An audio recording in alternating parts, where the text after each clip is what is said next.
어머니, 제발 촌티 좀 내지 마세요. 여긴 그런 데 아니에요. 수준 안 맞게 그러지 마세요. 뭐? 촌티? 내가 어쨌다고 촌티야? 수준? 뭐 대통령 부인이라도 되냐? 제 이름은 전영자예요. 올해 70하고도 둘이죠. 사람들은 제 인생이 하루아침에 바뀌었다고 말해요. 반은 맞고 반은 틀린 말이죠. 제 손을 한번 보세요. 평생 흙만 만지고 살아서 마디마디가 굵고 손톱 밑에는 흙대가 가실 날이 없었어요. 돌아가신 영감이랑 이 악물고 새벽부터 밤까지 밭을 갈았죠.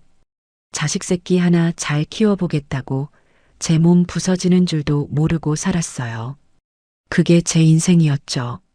그런데 세상이 변하더군요. 제가 평생 쓸모없다고 여겼던 그 시골 땅, 조상님이 물려주신 그 야산 전부가 신도시 개발 부지에 포함된다는 거예요. 처음에는 동네 이장님이 막걸리 한 잔 걸치고 하는 소리인 줄 알았어요. 그런데 며칠 뒤에 번쩍거리는 검은색 차들이 줄지어 저희 집 마당으로 들어오더군요. 양복 입은 사람들이 서류를 내밀고 도장을 찍으라고 했어요. 그 종이에 적힌 숫자를 보고 제 눈을 의심했죠. 0이 몇 개인지 한참을 세고 또 셌어요. 그렇게 하루아침에 제 손에 수백억 원이라는 평생 만져보지도 못할 돈이 쥐어졌어요. 돈벼락을 맞았지만 제 삶은 그대로였어요. 여전히 새벽이면 눈이 떠지고 장화를 신고 밭으로 나가려다가 이제 밭이 없지 하고 멍하니 마루에 앉아있기 일쑤였죠. 동네 사람들은 저를 전 회장님이라고 부르기 시작했어요. 그 호칭이 어찌나 어색하고 불편하던지 마치 내 옷이 아닌 남의 옷을 억지로 껴입은 기분이었죠. 그 무렵이었어요. 서울에서 번듯한 회사 다닌다던 하나뿐인 아들, 민재가 여자를 데리고 왔어요. 엄마, 저 결혼할 사람이에요. 이름은 하지민이에요. 키가 껑충하게 크고 머리부터 발끝까지 빤빤하게 꾸민 여자였죠. 며느리 될 아이라고 하니 제가 얼마나 반가웠겠어요. 얼른 손이라도 잡아보려고 아이고 어서 와. 먼 길 오느라 고생 많았네. 하고 다가갔죠. 그런데 그 하지민이라는 여자는 제 손을 잡는 둥 마는 둥 하더니 손수건을 꺼내 제 손이 닿았던 자기 손을 쓱 닦는 거 있죠. 그러고는 제 위아래를 훑어보더군요. 제 몸에 밴 흙냄새라도 맡는 것처럼요. 어머님, 집이 참 고즈넉하네요. 그 말이 어떻게 이런 총구석에서 살아요? 하는 소리로 들리는 건 제 속이 꼬여서 그런 것만은 아닐 거예요. 집안을 둘러보는 눈길에는 노골적인 무시가 가득했어요. 민재는 그 옆에서 어쩔 줄 몰라 하며 제 눈치만 살피고요. 아니나 다를까 결혼 얘기가 나오자마자 지민이는 본색을 드러냈어요. 어머님, 저희는 시작부터 제대로 하고 싶어요. 압구정에 집을 얻어야 해요. 민재 씨 미래를 위해서도 나중에 태어날 아이 교육을 위해서도 그게 맞아요. 제 아들 민재는 그 옆에서 고개만 끄덕이고 있었죠. 엄마, 지민이 말이 맞아요. 친구들도 다 그렇게 시작해요. 시작이 중요하잖아요. 기가 막혔어요. 흙 파서 번 돈은 더럽고 그 돈으로 산 압구정 아파트는 깨끗하다는 건지 하나뿐인 아들 앞길 막는 어미가 되기 싫어서 저는 입술을 깨물고 말했어요. 그래, 알았다. 그렇게 하자. 저는 며칠 뒤 바로 서울로 올라갔어요. 압구정에 있다는 아파트는 정말 억소리가 나더군요. 시골 땅 판 돈의 절반이 그 시멘트 덩어리 하나로 들어가게 생겼어요. 저는 다른 건 몰라도 계약서에 도장을 찍기 전에 딱 한 가지 조건을 걸었죠. 이 집 내 이름으로 해놔야겠다. 지민이의 표정이 순간 굳어지는 게 보였어요. 어머님, 그게 무슨 말씀이세요? 절차가 복잡하고 세금 문제도 있고요. 그냥 저희 공동 명의로. 민재도 거들더군요. 엄마, 왜 그래요? 그냥 우리 이름으로 하면 되지. 저는 그 둘을 똑바로 쳐다보고 말했어요. 시끄럽다. 너희는 아직 어려서 뭘 몰라. 이게 다 절차상 편하자고 하는 일이야. 나중에 너희가 돈 모아서 진짜 너희 집 살 때까지만 내가 맡아두는 거니까 그런 줄 알아. 지민이는 입술을 삐죽거리면서도 더는 아무 말 못하더군요. 그렇게 제 돈으로 제 명의로 된 압구정 아파트에 아들 내외를 들여보냈어요. 비싼 집에서 사니까 이제는 시어미한테도 잘하겠지. 그렇게 헛된 기대를 했죠. 그렇게 몇 년이 흘렀어요. 첫째 손주가 태어났을 때는 그래도 병원에 오라고 해서 부랴부랴 올라갔죠. 돈다발을 쥐어주니 그때는 며느리도 웃더군요. 하지만 그것도 잠시였어요. 지민이는 어머님, 신생아는 면역력이 약해서요. 외부 사람들은 조심해야 해요. 하면서 저를 병실 밖으로 쫓아내다시피 했어요. 외부 사람이라니요. 제가 그 아이 할미인데 말이죠. 유리창 너머로 손주 얼굴만 겨우 보고 돌아섰어요. 그리고 둘째 손주가 태어났어요. 이번에는 아예 연락도 없더군요. 하도 이상해서 제가 민재한테 전화를 했죠. 민재야, 별일 없냐? 지민이 몸은 괜찮고? 아, 맞다. 엄마 말하는 걸 깜빡했네. 얼마 전에 딸 낳았어요. 요즘 바빠서 말을 못했네. 전화기 너머로 들려오는 아들 목소리가 어찌나 무심하게 들리던지요. 손주가 태어났는데 오라는 말 한마디 없는 게 야속했지만 제가 어른이니까 참았어요. 100일이 지나고 돌이 다가오는데도 감감무소식이었죠. 결국 제가 참지 못하고 며느리에게 전화를 걸었어요. 애미야, 둘째 돌인데 뭐라도 해줘야지. 내가 올라갈까? 지민이가 아주 귀찮다는 듯이 말하더군요. 어머니, 저희는 그런 거 시끄럽게 안 해요. 그냥 가족끼리 밥 먹을 거예요. 가족? 나도 가족 아니냐. 나도 가서 우리 손주 얼굴 좀 보자. 제 말에 지민이는 한숨을 푹 쉬더군요. 아, 그날은 준서 유치원 발표회가 있어서요. 집이 좁아서 주무실 때도 마땅치 않고요. 어머니 오시면 저희가 불편해요. 다음에 저희가 내려갈게요. 다음에, 그 다음에라는 말이 벌써 몇 년째인지 몰라요. 그 전화를 끊고 한참을 멍하니 앉아 있었죠. 이건 아니다 싶었어요. 내 손주 얼굴도 못 본다는 게 말이 되나요? 그래서 저는 그냥 올라가기로 마음먹었어요. 이번에는 바리바리 반찬을 싸지도 않았죠. 어차피 해가 봤자 어머님, 이런 건 짜고 달아서 저희 입맛에 안 맞아요. 하면서 버리는 걸 제가 다 알거든요. 그냥 지갑 하나 달랑 들고 버스에 몸을 실었어요. 내 집 가는데 눈치 볼 이유가 없죠. 서울은 여전히 복잡하고 정신이 없더군요. 택시를 타고 압구정 아파트 현관에 도착해서 벨을 눌렀어요. 한참 동안 아무 반응이 없었죠. 집안에 없는 건가 싶어 다시 한번 벨을 눌렀어요. 누구세요? 한참 만에 인터폰 너머로 며느리의 앙칼진 목소리가 들렸죠. 나다, 애미야. 시어머니다. 그러자 화면이 켜지면서 지민이의 얼굴이 나타났어요. 저를 확인한 며느리는 잔뜩 인상을 찌푸리더군요. 왜 왔어? 하는 아주 불쾌한 표정이었죠. 그리고 한참 만에야 철컥하고 현관문이 열리는 소리가 들렸어요. 엘리베이터를 타고 올라가 집 현관문 앞에 섰어요.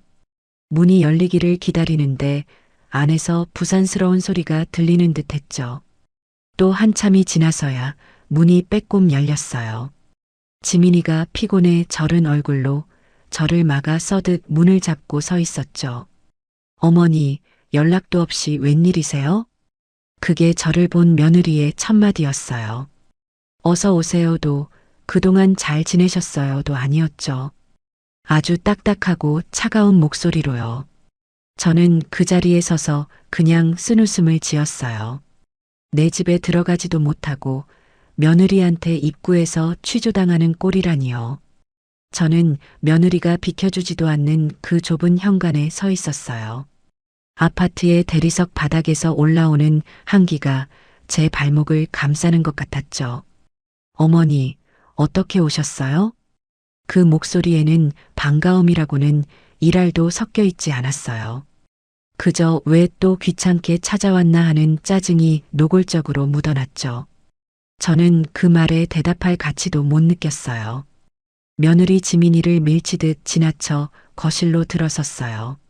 어머니, 지민이가 뒤에서 질색하는 소리를 냈지만 저는 못 들은 척했죠. 집안 공기는 썰렁하기 짝이 없더군요. 텅 빈 모델하우스에 들어온 것 같았어요. 남편하고 시골집에서 살 때는 이 시간이면 구수한 된장찌개 냄새가 온 집안에 진동을 했는데 여기는 그런 사람 사는 냄새가 전혀 나지 않았죠. 그저 백화점 1층 화장품 가게에서나 나는 머리가 아플 정도로 독한 꽃향기만 코를 찔렀어요. 지민이는 저를 따라 들어오더니 소파에 앉으라는 말도 안 하더군요. 제가 거실 한가운데 멀뚱히 서 있는데도 그저 팔짱을 끼고 저를 빤히 쳐다보고만 있었죠. 마치 현관에서 신발 팔러 온 외판원 쳐다보듯이요. 저 지금 바빠서요. 용건 있으세요? 무슨 일로 오셨어요? 마치 돈 받으러 온 빚쟁이 취급을 하는 거예요. 수십억 원짜리 집을 공짜로 줘서 살게 해놨더니 그 집주인인 시어미한테 용건이 뭐냐고 묻다니요. 속에서 천불이 났지만 일단 손주들 얼굴부터 봐야겠다 싶었어요. 애들은 어디 있냐? 우리 강아지들 보러 왔지. 둘째 낳았다고 연락도 없어서 얼굴이나 보려고 왔다. 제 말에 지민이는 아주 노골적으로 아, 귀찮아 죽겠네 하는 표정으로 한숨을 푹 쉬었어요. 준서는 유치원 갔고요. 둘째는 지금 막 낮잠 들었어요. 겨우 재웠는데 어머니 때문에 깨면 저 오늘 하루 종일 고생해요. 그러면서 저를 현관 쪽으로 다시 밀어내려는 듯한 태도를 취했죠. 그럼 준서 올 때까지 기다리면 되겠네. 손주놈 얼굴은 보고 가야지. 저는 일부러 소파 쪽으로 걸어가 털썩 주저앉았어요. 이 소파도 다 내 돈으로 사준 건데 앉는 것까지 허락받을 이유는 없죠. 지민이의 미간이 사정없이 구겨지는 게 보였어요. 저 시골 할망구가 저 비싼 소파에 함부로 앉는다는 게 불만인 눈치였죠. 며느리는 저한테 물 한 잔 내올 생각도 안 하고 그저 저를 위아래로 훑어봤어요. 어머니, 그 가방은 바닥에 내려놓으세요. 소파에 올리지 마시고요. 그거 다 이태리에서 주문한 패브릭이에요. 제가 들고 온 낡은 시장 가방이 더럽다는 투였죠. 저는 어이가 없어서 가방을 바닥에 툭 소리나게 내려놨어요. 물 한 잔만 다오. 목이 마르구나. 제가 말하자 지민이는 마지못해 주방으로 향했어요. 그러면서도 계속 저를 곁눈질했죠. 무슨 도둑 감시하는 것처럼요. 저는 맹세코 그 집에 있는 물건에 아무 관심도 없었어요. 그저 내 새끼, 내 손주들 얼굴이 보고 싶었을 뿐이죠. 거실은 너무 휑하고 차가워서 무슨 수술실에 앉아 있는 기분이었어요. 벽에는 가족사진 한 장 걸려 있지 않고 웬 점박이 그림 같은 것만 덩그러니 걸려 있더군요. 답답한 마음에 현관 쪽으로 다시 일어섰어요. 신발이나 좀 가지런히 놓아줄까 싶어서 신발장 쪽을 보는데 그 위에 놓인 이상한 물건이 눈에 들어왔어요. 그건 그냥 시커먼 돌멩이였어요. 우리 시골집 밭두렁에 굴러다니는 그런 돌멩이요. 아니, 그것보다도 못생겼죠. 울퉁불퉁하고 기묘하게 뒤틀린 것이 대체 저런 걸 왜 여기다 뒀나 싶었어요. 꼭 연탄재 부서진 것 같기도 하고 누가 밟고 지나간 개똥이 굳은 것 같기도 했죠. 이건 또 뭐냐? 웬 돌멩이를 다 갖다 놨어. 준서가 주워왔나? 저는 신기해서 손을 뻗어 그 돌멩이를 쓱 만져봤어요. 평생 흙 만진 손이라 거칠거칠한 제 손바닥에 차가운 돌의 감촉이 느껴졌죠. 얇게 쌓인 먼지가 손에 묻어나는 걸 보고 혀를 찼어요. 쯧쯧. 청소도 안 하고 손바닥으로 먼지를 쓱쓱 닦아내고 있는데 바로 그때였어요. 어머니, 지금 뭐 하시는 거예요? 지민이가 주방에서 뛰쳐나오며 빽소리를 질렀어요. 어찌나 날카로운 소리였는지 제 심장이 다 내려앉는 기분이었죠. 저는 화들짝 놀라 돌멩이에서 손을 뗐어요. 아이고, 깜짝이야. 사람 놀라게 왜 소리를 질러? 이게 뭐라고 만지지도 못하게 하냐? 제가 머쓱해서 한마디 했더니 며느리가 물을 든 컵을 탁 소리나게 내려놓고는 제게 달려오는 거 있죠. 그 얼굴이 시퍼렇게 질려 있었어요. 어머니, 제발. 그걸 그냥 돌로 보세요? 그럼 돌이지. 저게 쇠붙이로 보인다는 건지. 이거 유명한 작가님 작품이에요. 구하기도 힘든 거라고요. 어머니가 함부로 만지셔도 되는 그런 물건이 아니에요. 지민이는 마치 제가 자기 자식이라도 해코지한 것처럼 펄펄 뛰었어요. 작가? 돌멩이 주워다가 이름 붙이면 그게 작품이 되는 거냐? 우리 밭에 널린 게 저런 돌인데. 별일이네. 제 말이 끝나기도 전에 지민이가 제 말을 잘랐어요. 그 눈빛은 경멸 그 자체였죠. 밭이요? 어머니, 이걸 어머니 밭에 있는 돌이랑 비교하지 마세요. 수준 떨어지게. 뭐? 수준? 어머니, 아니 그 손으로 이걸 만지시면 어떡해요? 지문이라도 남으면 어쩔 거예요? 아, 진짜. 지민이는 서랍에서 하얀색 안경 닦는 청 같은 걸 꺼내와서 제가 만졌던 그 돌멩이를 박박 닦기 시작했어요. 마치 제가 무슨 더러운 병균이라도 옮긴 것처럼요. 저는 그 자리에 서서 할 말을 잃었어요. 내 돈 수십억 원으로 산 집에서 고작 몇 푼 하지도 않을 것 같은 그 돌멩이 하나 만졌다고 이런 수모를 당해야 하나 싶었죠. 며느리는 한참 동안 그 돌멩이를 닦고 나서야 저를 쏘아붙였어요. 어머니, 여긴 그런 데 아니에요. 뭐? 여긴 무슨 데냐? 내가 내 아들 집에서 돌멩이 하나 못 만져? 네, 못 만져요. 시골 헛간처럼 아무거나 막 만지고 아무데나 턱턱 짚고 그런 데 아니라고요. 여기 물건들 다 비싼 거예요. 어머니가 만지시다가 흠집이라도 나면 어쩔 거예요. 저 이거 얼마 주고 산 줄 아세요? 지민이는 숫자가 가득 적힌 무슨 종이까지 흔들어 보일 기세였죠. 알았으니까 그만 좀 해라. 돌멩이 하나 가지고 유세는. 제가 기가 차서 거실로 돌아오자 지민이가 뒤통수에 대고 소리쳤어요. 그러니까 제발 아무것도 만지지 마세요. 그냥 소파에 앉아만 계시라고요. 아셨어요? 마치 철없는 어린애 훈계하듯 말하고는 자기는 소파에 앉아 휴대폰만 들여다보기 시작했어요. 저는 그 자리에 한참을 더 서 있었죠. 앉으라고 해서 앉기는 했지만 가시방석이 따로 없었죠. 며느리 지민이는 저한테 물 한 잔 내오고는 제 맞은편 제일 비싸 보이는 1인용 의자에 앉아 휴대폰만 뚫어져라 쳐다보더군요. 저와는 눈도 마주치지 않았어요. 타닥 타닥. 며느리가 휴대폰 화면을 손가락으로 두드리는 소리만 거실에 울렸죠. 분명 누군가에게 제 흉을 보고 있는 게 틀림없었어요. 시어머니가 또 연락도 없이 쳐들어와서 행패 부린다고요. 집안은 숨막히게 조용했어요. 방 안에서 자고 있다는 둘째 손주 울음소리 한 번 안 들렸죠. 저렇게 조용히 자는 애가 제 발소리에 깬다는 게 말이 되나요? 그냥 제가 오는 게 싫어서 둘러댄 핑계였죠. 저는 목이 타서 쓴 보리차를 들이켰어요. 이 어색하고 불편한 시간을 어떻게든 버텨야 했죠. 준서라도 빨리 오면 좋겠다. 그 생각뿐이었어요. 그때였어요. 딩동하고 현관벨이 울렸죠. 지민이의 얼굴이 순식간에 활짝 펴더군요. 1초 전까지 저를 잡아먹을 듯이 쳐다보던 그 표정은 온데간데 없었어요. 며느리는 벌떡 일어나 거울 앞으로 달려가 머리를 매만지고 입술에 뭘 덧발랐죠. 그러고는 현관으로 달려나갔어요. 어머, 사모님들. 어서 오세요. 아이고, 이렇게 일찍 오셨네. 밖에 춥진 않으셨어요? 목소리 톤부터가 완전히 달라졌어요.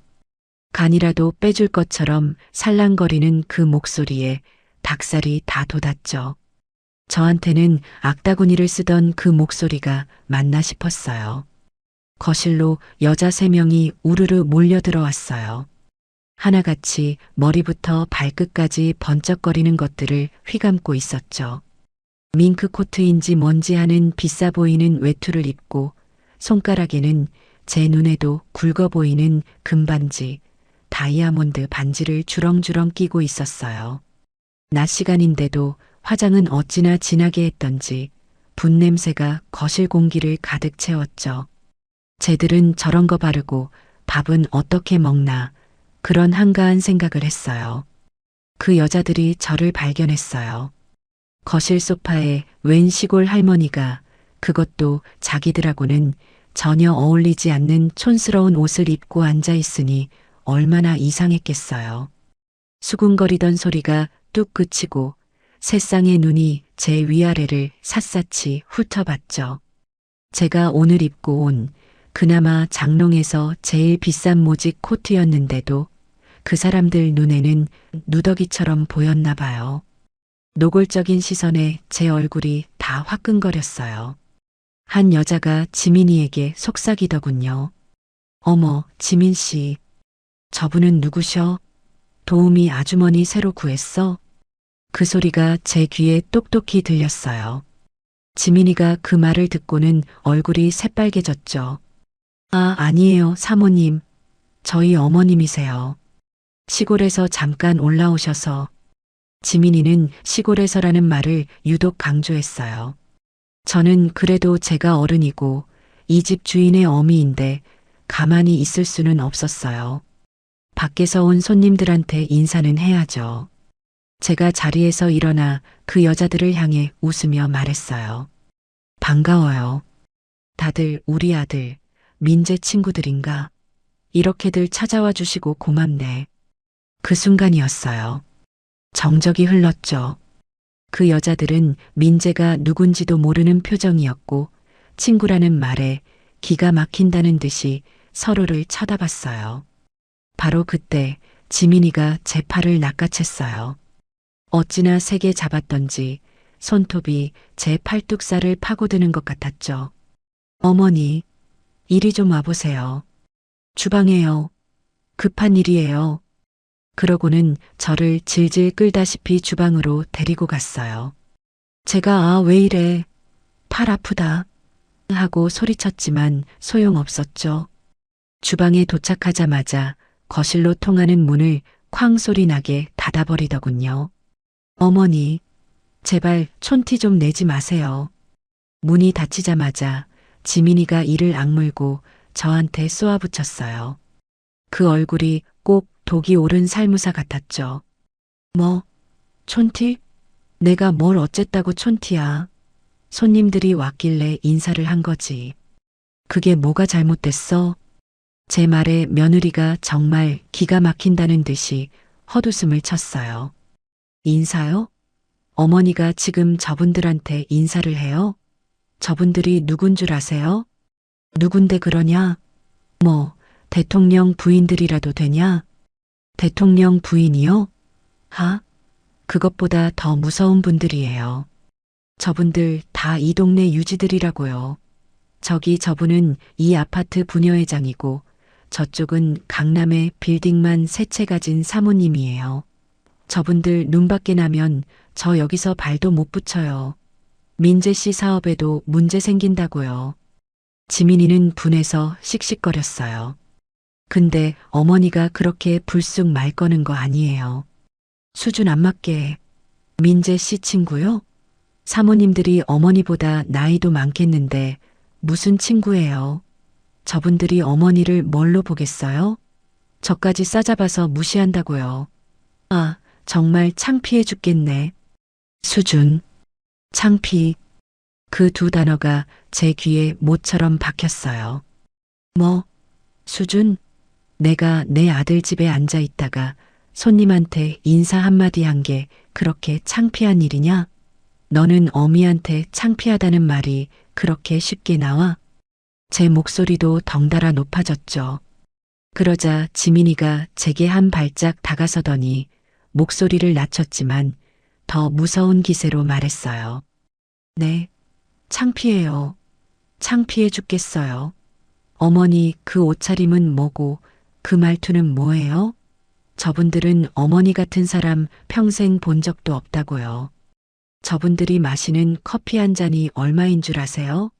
어머니 시골 밭에서 1년 내내 농사 지어도 그거 한 장값 못 벌어요. 그 말은 정말 칼이 되어 제 가슴을 찢어놓는 것 같았어요. 이게 제발 부탁이니까 제가 저분들 갈 때까지 방에 좀 들어가 계세요. 네, 저기 안방 옆에 있는 손님 방에 꼼짝 말고 계시라고요. 제가 창피해서 그래요. 어머니가 거기 계신 것만으로도 저분들한테 실례라고요.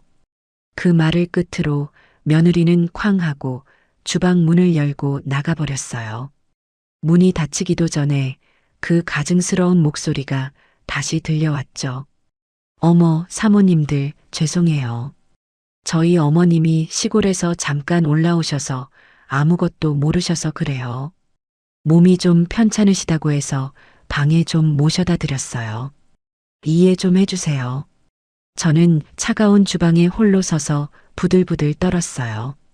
내 돈으로 산 집에서 내 아들 집에 온 손님들한테 인사도 못하고 촌티 난다고 구박받으며 방에 처박혀 있으라는 소리나 듣다니요. 그것도 모자라 저를 몸 아픈 늙은이, 아무것도 모르는 시골뜨기 취급을 하다니요. 정말 피가 거꾸로 솟는 기분이었죠. 저는 그 차가운 주방 바닥에 주저앉을 뻔했어요. 거실에서는 그 여자들의 까르르거리는 웃음소리와 지민이의 아양 떠는 목소리가 계속 들려왔죠. 어머, 지민 씨, 이 커피잔 세트 새로 샀나 봐. 이거 한정판이라던데. 아유, 사모님은 눈썰미도 좋으셔.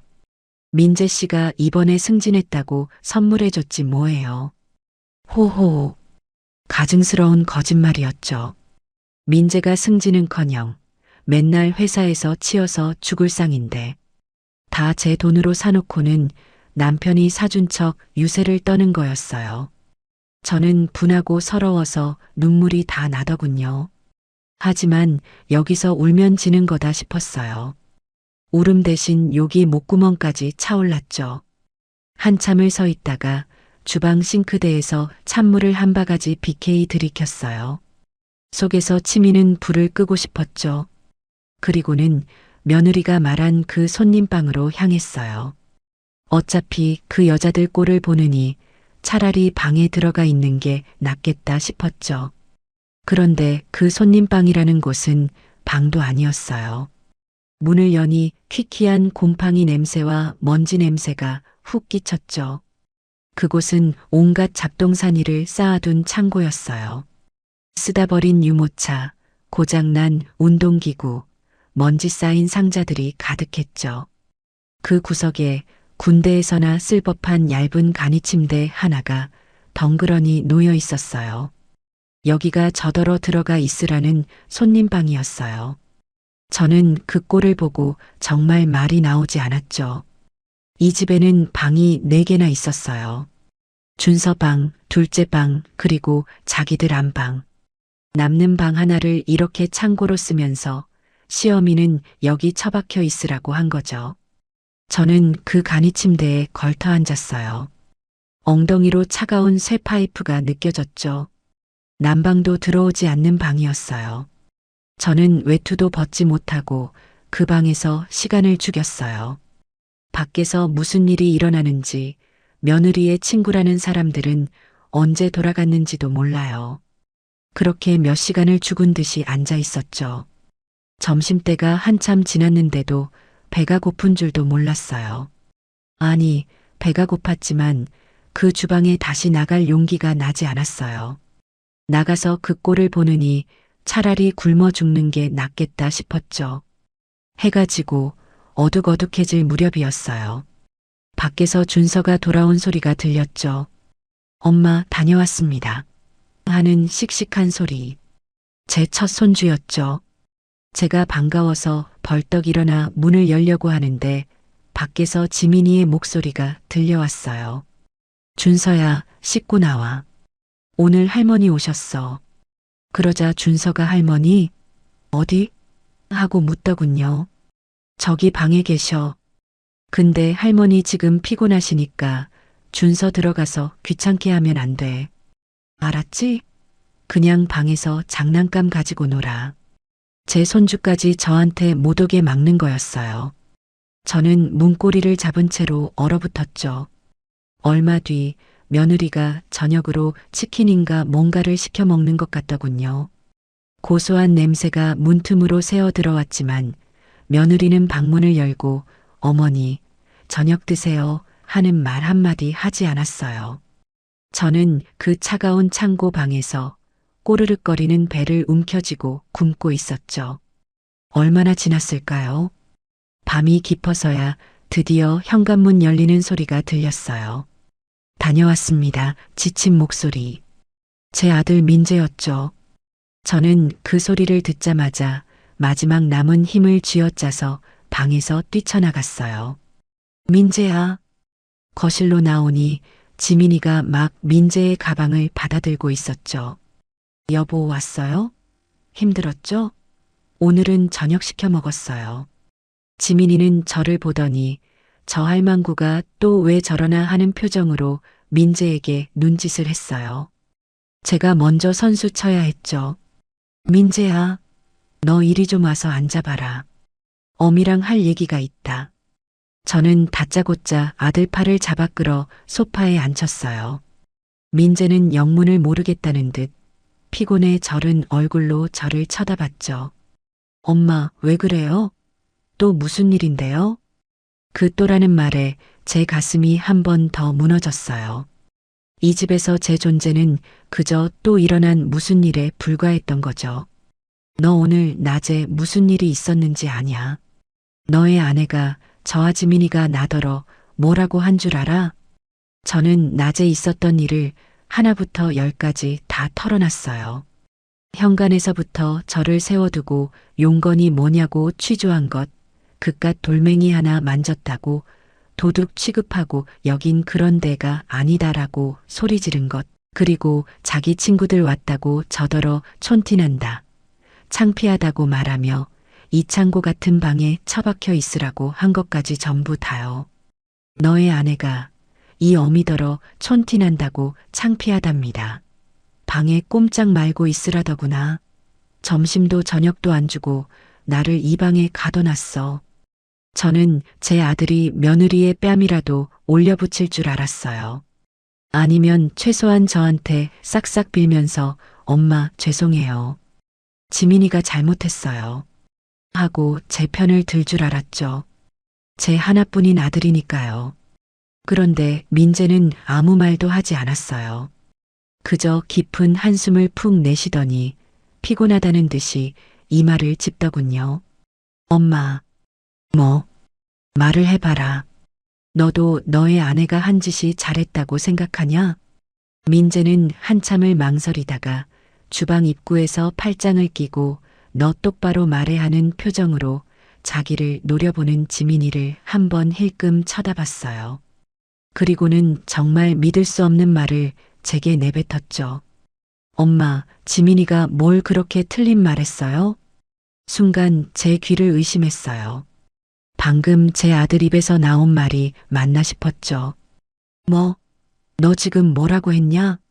아니, 제 말은 엄마 말투나 옷차림이 여기 사람들이랑 다른 건 사실이잖아요. 그게 뭐 어쨌다고. 여기 압구정이잖아요, 엄마. 다들 보는 눈이 있다고요. 지민이도 자기 체면이 있고 친구들 관계가 있는데 엄마가 조금만, 아주 조금만 조심해 주시면 안 돼요? 조심? 조심이라니요.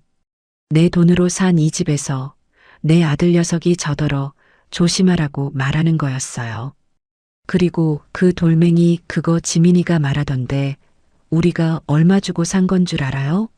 엄마가 시골에서 만지던 그런 물건이 아니라고요. 지민이가 놀라서 소리지를 만했죠. 피가 거꾸로 솟는 기분이었죠. 저는 자리에서 벌떡 일어났어요. 조심? 이놈아, 내가 조심을 해? 이 집이 어떤 돈으로 산 집인데 너가 어떻게 엄마한테 그런 말을 해? 제 목소리가 갈라지며 터져 나왔어요. 내가 너를 어떻게 키웠는데 흙 파먹으면서 너 하나 공부시키고 사람 만들었더니 이제 와서 이 늙은 어미가 촌티나고 창피해. 젓갓 돌멩이보다 전현 친구들 체면보다 이 어미가 못하다는 말이냐. 주방 입구에 서 있던 지민이가 그 모습을 보며 입꼬리를 살짝 올리고 웃는 것을 제가 봤어요. 거봐, 당신 엄마는 저래서 안 돼 하는 승리자의 미소였죠. 제 아들은 제 고함 소리에 인상만 썼죠. 죄책감이나 미안함이 아니었어요. 그저 시끄럽고 귀찮다는 표정이었죠. 아, 몰라요. 진짜 피곤해 죽겠네. 뭐라고? 두 사람 일은 알아서 하세요. 왜 맨날 나만 갖고 그래요? 저 피곤해요. 민재는 그렇게 소리치더니 소파에서 일어나 저를 밀치듯 지나쳐 자기 방으로 쏙 들어가 버렸어요. 쾅! 문이 닫히는 소리가 제 심장에 비수처럼 꽂혔죠. 저는 그 수십억 원짜리 아파트 거실 한가운데 망부석처럼 서 있었어요. 제 아들은 저를 외면했고 며느리는 저를 비웃고 있었죠. 그 순간 깨달았어요. 내 아들도 이제 내 아들이 아니구나. 제 아들놈이 방문을 쾅 닫고 들어간 그 거실 한가운데 저는 망부석처럼 서 있었어요. 쾅 하는 그 소리가 마치 제 심장이 바닥으로 떨어져 박살나는 소리 같았죠. 속에서 뭔가가 무너져 내리는 기분이었어요. 주방 입구에서 팔짱을 끼고 서 있던 며느리 하지민이가 저를 보며 피식 웃더군요. 꼴 좋다 늙은이. 맞지? 당신 아들은 이제 내 남자야. 딱 그런 표정이었죠. 그 비웃음이 제 뺨을 때리는 것보다 더 아팠어요. 어머니, 보셨죠? 민재 씨도 피곤해서 저래요. 지민이는 승리자처럼 제게 다가오며 말했어요. 어머니가 자꾸 옛날 얘기, 시골 얘기 꺼내시면서 저희 수준이랑 안 맞는 행동을 하시니까 민재 씨도 힘든 거예요. 저희가 사는 세상은 어머니가 살던 그런 데가 아니라고요. 저는 그 말을 대꾸할 힘도 없었어요. 평생을 바쳐 키운 자식에게 버림받은 어미가 무슨 힘이 있겠어요. 그냥 그 창고 같은 손님방으로 발길을 돌렸죠. 지민이는 제 등 뒤에 대고 못을 박았어요. 주무시려면 불은 끄고 주무세요. 그리고 밤에 화장실 가신다고 돌아다니지 마세요. 애들 깨니까. 아셨죠? 문이 닫히고 저는 또다시 그 퀴퀴한 곰팡이 냄새가 나는 방에 갇혔어요. 난방도 안 들어오는 방바닥은 얼음장 같았죠. 저는 외투도 벗지 못하고 그 얇은 간이 침대에 몸을 웅크리고 누웠어요. 배가 고팠어요. 점심도 저녁도 굶었으니까요. 백가죽이 등에 붙는 것 같았죠. 하지만 그깟 밥이 문제가 아니었어요. 제 속이 썩어 문드러지고 있었으니까요. 내가 평생 흙 파먹으면서 키운 아들놈이 이제는 저 앙큼한 여우 같은 계집편에 서서 제 어미를 촌티나는 짐짝 취급하고 있었어요. 눈물이 났지만 울지도 않았어요. 여기서 울면 정말 지는 거니까요. 너무 분하고 기가 막히면 눈물도 안 나오더군요. 그냥 이가 갈렸죠. 두고 보자, 이것들아. 내가 이렇게 당하고만 있지는 않을 거다. 그렇게 밤을 꼬박 새우다시피 했어요. 닭장 같은 침대에서 몇 번을 뒤척였는지 몰라요. 새벽녘이야 겨우 잠이 들었나 봐요. 얼마나 잤을까요? 시끄러운 소리에 눈을 떴어요. 와, 할머니다. 할머니. 방문이 활짝 열려 있고 제 첫 손주, 준서가 제 침대 앞에 서서 저를 보고 있었죠. 6살 배기 준서는 잠에서 막 깬 부스스한 얼굴로 저를 신기하게 쳐다보고 있었어요. 어제 제 어미가 그렇게 못 가게 막았는데도 기어코 호기심에 이 방을 열어본 거겠죠. 저는 그 순간 어젯밤에 겪었던 모든 모욕과 서름이 눈 녹듯 사라지는 것 같았죠.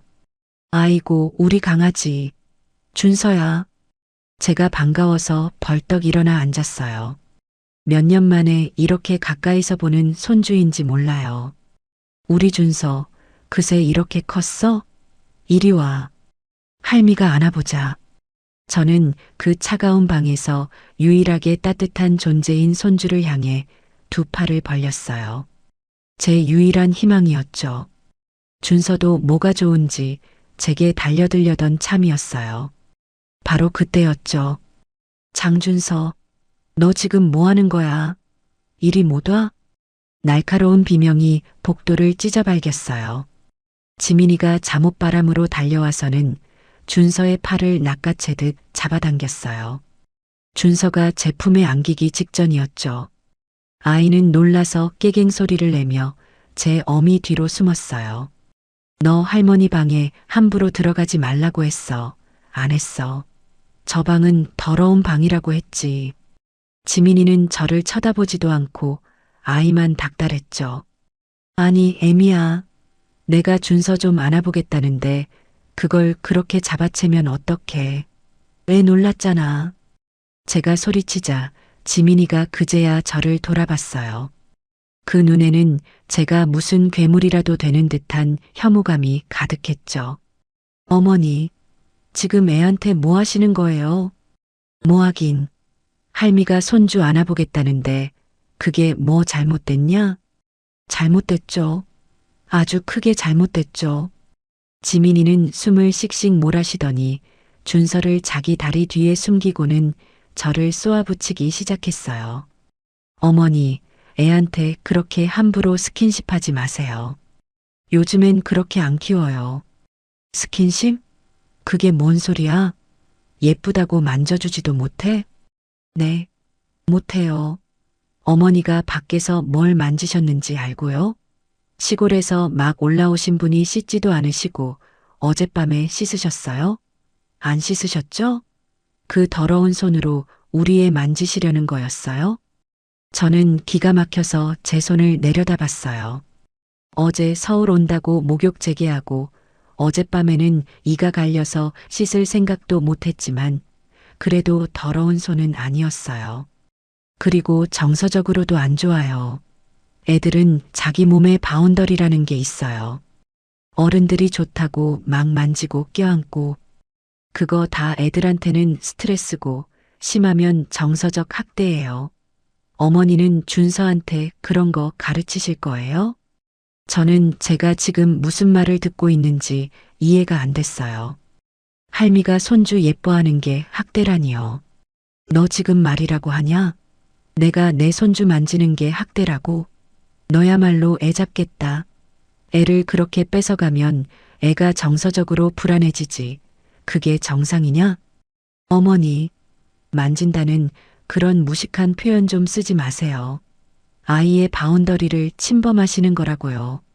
어머니 같은 분들이랑은 대화가 안 돼요. 준서야, 이리 와. 할머니는 지금 생각이 아프신 분이야. 가까이 가면 안 돼. 지민이는 그 말을 끝내고는 뒤에 숨어 벌벌 떨고 있는 준서를 앞으로 끌어냈어요. 준서야, 잘 들어. 엄마가 어제 뭐라고 가르쳤지? 준서는 겁에 질린 눈으로 저와 지민이를 번갈아 쳐다봤어요. 할머니가 아니, 누가 됐든 준서 몸을 만지려고 하면 어떻게 하라고? 준서가 개미만 한 목소리로 말했죠. 싫다고 해요. 그렇지, 싫어요. 하고 크게 말하는 거야. 그리고 할머니가 이렇게 준서 안으려고 하면 노 하고 피하는 거야. 알았지? 지민이는 저를 똑바로 쳐다보면서 제 면전에 대고 그 말을 했어요. 자, 연습해보자. 준서야. 할머니가 준서야, 이리 와. 하고 팔 벌리면 노. 만지지 마세요. 하는 거야. 해봐. 저는 제 귀를 의심했어요. 저게 지금 제정신인가 싶었죠. 너 미쳤어? 이년아, 애한테 지금 뭘 가르치는 거야? 애 잡겠다. 제가 소리치자 지민이가 준서를 번쩍 안아들었어요. 그러고는 저를 벌레 보듯 쳐다보며 말했죠. 미친 건 어머니죠. 어머니 같은 분들 때문에 애들 인성 망가지는 거예요. 애 잡는 건 어머니라고요. 어머니의 그 구시대적이고 강압적인 애정 표현이 애를 망치는 거예요. 너, 다시는 제 허락 없이는 우리 준서 몸에 손끝 하나 대지 마세요. 아셨어요? 그리고 나오지 마세요. 어머니 몸에는 나쁜 기운이 있어요. 애한테 옮아요. 그러고는 방문을 쾅 하고 닫아버렸어요. 그리고 문 밖에서 철컥하고 문이 잠기는 소리가 들렸죠. 문 밖에서 준서가 우는 소리가 희미하게 들려왔죠. 저는 그 차가운 방에 홀로 서서 제 손주에게 만지지 말라는 교육을 시키는 며느리의 목소리를 들어야 했어요. 그것도 모자라 이제는 저를 이 방에 가둬버린 거예요. 정말 피가 거꾸로 솟다 못해 머릿속이 하얗게 비어버리는 것 같았죠. 내 손주는 이제 내 손주가 아니었어요. 저 며느리년의 작품이었죠. 그렇게 저는 창고방에 갇혔어요. 문고리를 돌려봤지만 밖에서 잠갔는지 꼼짝도 하지 않았죠. 애미야, 문 열어라. 너 지금 무슨 짓이야? 나 가둘 거야? 제가 문을 두드리며 소리쳤지만 밖에서는 아무 대답도 없었어요. 대신 지민이가 전화 통화하는 소리가 들려왔죠. 어머, 사모님. 네, 오늘 11시 브런치요? 좋아요. 안 그래도 준서 유치원 보내고 뭐 할까 했는데, 네. 저희 어머님이요? 아, 좀 편찮으셔서 방에서 쉬고 계세요. 갱년기인가 봐요. 기분이 오락가락하셔서 제가 잘 모셔야죠. 호호. 신경 쓰지 마세요. 그럼 이따 봬요. 저는 그 소리를 들으며 문을 치던 손을 멈췄어요. 온몸에서 힘이 빠져나갔죠. 전현이 저 앙큼한 것이 저를 편찮은 늙은이로 만들어서 방에 가둬놓고 자기는 브런치를 먹으러 가겠다는 거였어요. 시간이 얼마나 흘렀을까요? 준서를 유치원에 데려다 주는지 현관문이 닫히는 소리가 들렸고 집안은 쥐 죽은 듯이 조용해졌어요. 둘째 손주는 어디 있는 건지 우는 소리 하나 안 들렸죠. 저는 그 차가운 방바닥에 주저앉았어요. 배가 고팠어요. 어제 저녁부터 굶었으니 속이 쓰리고 아팠죠. 하지만 그 배고픔보다 더 참을 수 없는 건 모멸감이었어요. 내 돈으로 산 이 집에서 며느리한테 짐승 취급을 당하며 갇혀 있다니요. 시간이 흘러 점심때가 된 것 같았어요. 밖에서 지민이가 돌아온 소리가 들렸죠. 콧노래를 부르며 주방에서 뭔가를 하는 것 같았어요. 저는 다시 문을 두드렸죠. 애미야, 나 배고프다. 문 좀 열어봐. 한참 만에 문 밖에서 며느리의 목소리가 들려왔어요. 어머니, 아직도 그러고 계셨어요? 난 또 주무시는 줄 알았네. 너, 어머, 화내지 마세요. 피부에 안 좋아요. 문은 못 열어드려요. 어머니가 하도 소리 지르셔서 준서가 놀랄까봐 민재 씨가 오기 전까지는 그냥 거기 계시는 게 낫겠어요. 너 인연, 너 제정신이야? 이게 뭐 하는 짓이야? 어머, 무서워라. 누가 들으면 오해하겠네. 저는 그저 보호해드리는 거예요, 어머니. 어머니가 흥분하셔서 밖에 나와서 또 무슨 일을 저지르실지 알고요. 그 돌멩이처럼 비싼 거 또 깨뜨리시면 어떡해요? 그러고는 발소리가 멀어졌어요. 저는 정말 이가 부득부득 갈렸죠. 그렇게 저녁이 될 때까지 저는 그 방에 갇혀 있었어요. 저녁이 되고 아들 민재가 퇴근하고 돌아왔죠. 현관에서부터 지민이의 아양 떠는 소리가 들렸어요. 여보, 오셨어요? 오늘 힘들었죠? 오늘은 민재 씨가 좋아하는 갈비찜 해놨어요. 갈비찜. 저는 어제 저녁부터 물 한 모금 제대로 못 마셨는데 저것들은 갈비찜을 해먹는다는 거였어요. 저는 마지막 남은 힘을 쥐어짜서 문을 두드렸어요. 민재야, 나 여기 있다. 민재야, 이 어미 좀 살려줘. 너의 아내가 나를 가뒀어. 밖에서 웅성거리는 소리가 들렸어요. 지민이가 뭐라고 속삭이는 소리, 그리고 민재가 한숨 쉬는 소리가 들렸죠. 철컥. 드디어 문이 열렸어요. 문 앞에는 민재와 지민이가 나란히 서 있었죠. 민재는 피곤하고 짜증난다는 표정이었고 지민이는 난 잘못 없다는 듯이 고개를 뻣뻣이 들고 있었어요. 엄마, 뭐 하시는 거예요? 집안 망신스럽게. 이웃들 다 듣겠네. 제 아들놈의 첫마디가 그거였어요. 망신? 너는 지금 이 꼴을 보고도 망신이라는 말이 나오냐? 너의 아내가 전현이 나를 여기 가뒀어. 어제 저녁부터 밥 한 끼 안 주고.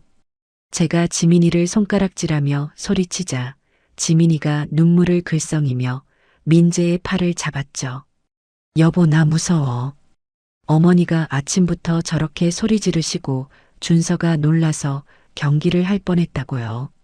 그래서 여보 올 때까지만 잠깐 문을 닫아둔 건데 그걸 저렇게 가뒀다고 하시네. 민재는 그런 지민이를 감싸 안으며 저를 나무라더군요.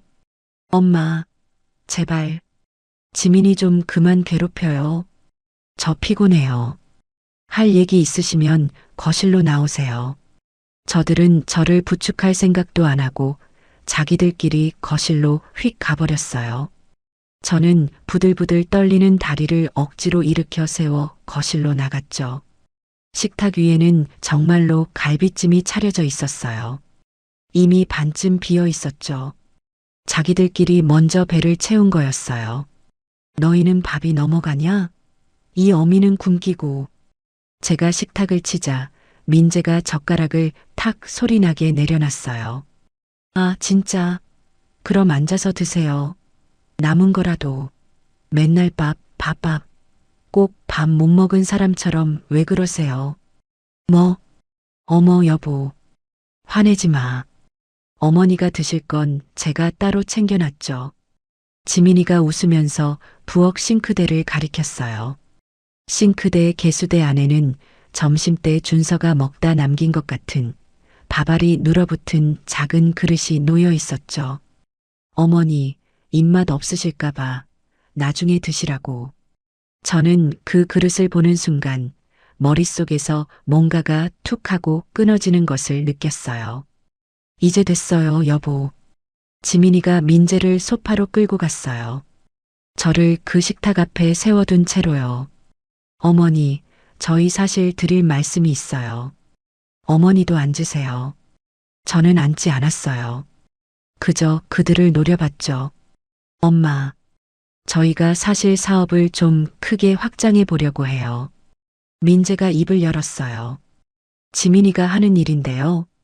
이번에 정말 좋은 아이템이 생겼어요. 강남 엄마들 상대로 하는 프리미엄 키즈 교육 플랫폼 사업이에요. 이거 대박 날 거예요. 지민이가 그 말을 받아 거들었죠. 어머니, 요즘은 다 온라인으로 해요. 저희가 이 압구정 엄마들 네트워크가 있잖아요. 이거 시작만 하면 돈방석에 앉는 건 시간 문제라고요. 저는 그들이 하는 말이 무슨 소리인지 하나도 알아들을 수 없었죠. 그래서 나더러 어쩌라고. 돈 달라는 소리냐? 제 말에 민재가 머리를 극적였어요. 돈도 돈인데 엄마가 주시면 좋죠. 근데 그것보다 더 확실한 게 필요해요. 뭐가? 그러자 지민이가 기다렸다는 듯이 어제 그 돌멩이가 있던 신발장 서랍에서 서류 봉투를 꺼내왔어요. 어머니, 이 집 있잖아요. 이 집이 왜? 이 집 그냥 저희 앞으로 명예 이전해 주세요. 순간 방 안의 공기가 얼어붙는 것 같았죠. 뭐라고? 너희가 지금 제정신이야? 밥 굶기고 창고에 가둔 어미한테 이제는 집까지 내놓으라는 거냐? 지민이는 눈 하나 깜짝 안 하고 말했어요. 어머니, 어차피 저희가 살 집이잖아요. 어머니 명의로 되어 있으니 세금 문제도 복잡하고 재산세만 얼마나 많이 나오는지 아세요? 저희가 명예받아서 1가구 1주택으로 만들면 세금도 아끼고. 민재가 그 말을 거들었죠. 맞아요, 엄마. 그리고 이 집을 담보로 대출을 받아야 사업을 하죠. 이건 엄마를 위해서이기도 해요. 저희가 돈방석에 앉으면 엄마. 닥쳐라. 제가 소리를 질렀어요. 호강? 밥 굶겨서 창고에 가두고 개밥 남은 거나 처먹으라는 게 너희가 말하는 호강이냐? 제 말에 지민이의 표정이 싹 굳더군요. 어머니, 말 좀 가려서 하세요. 저희가 언제 개밥을 가려서 해? 너야말로 가려서 해. 어디다 대고 그 집을 날로 삼키려고 들어. 날로 삼켜요? 어머니, 솔직히 말씀드릴게요. 어머니가 자꾸 이렇게 시골에서 불쑥불쑥 올라오셔서 집주인 행세하시는 거 저 부담스러워요.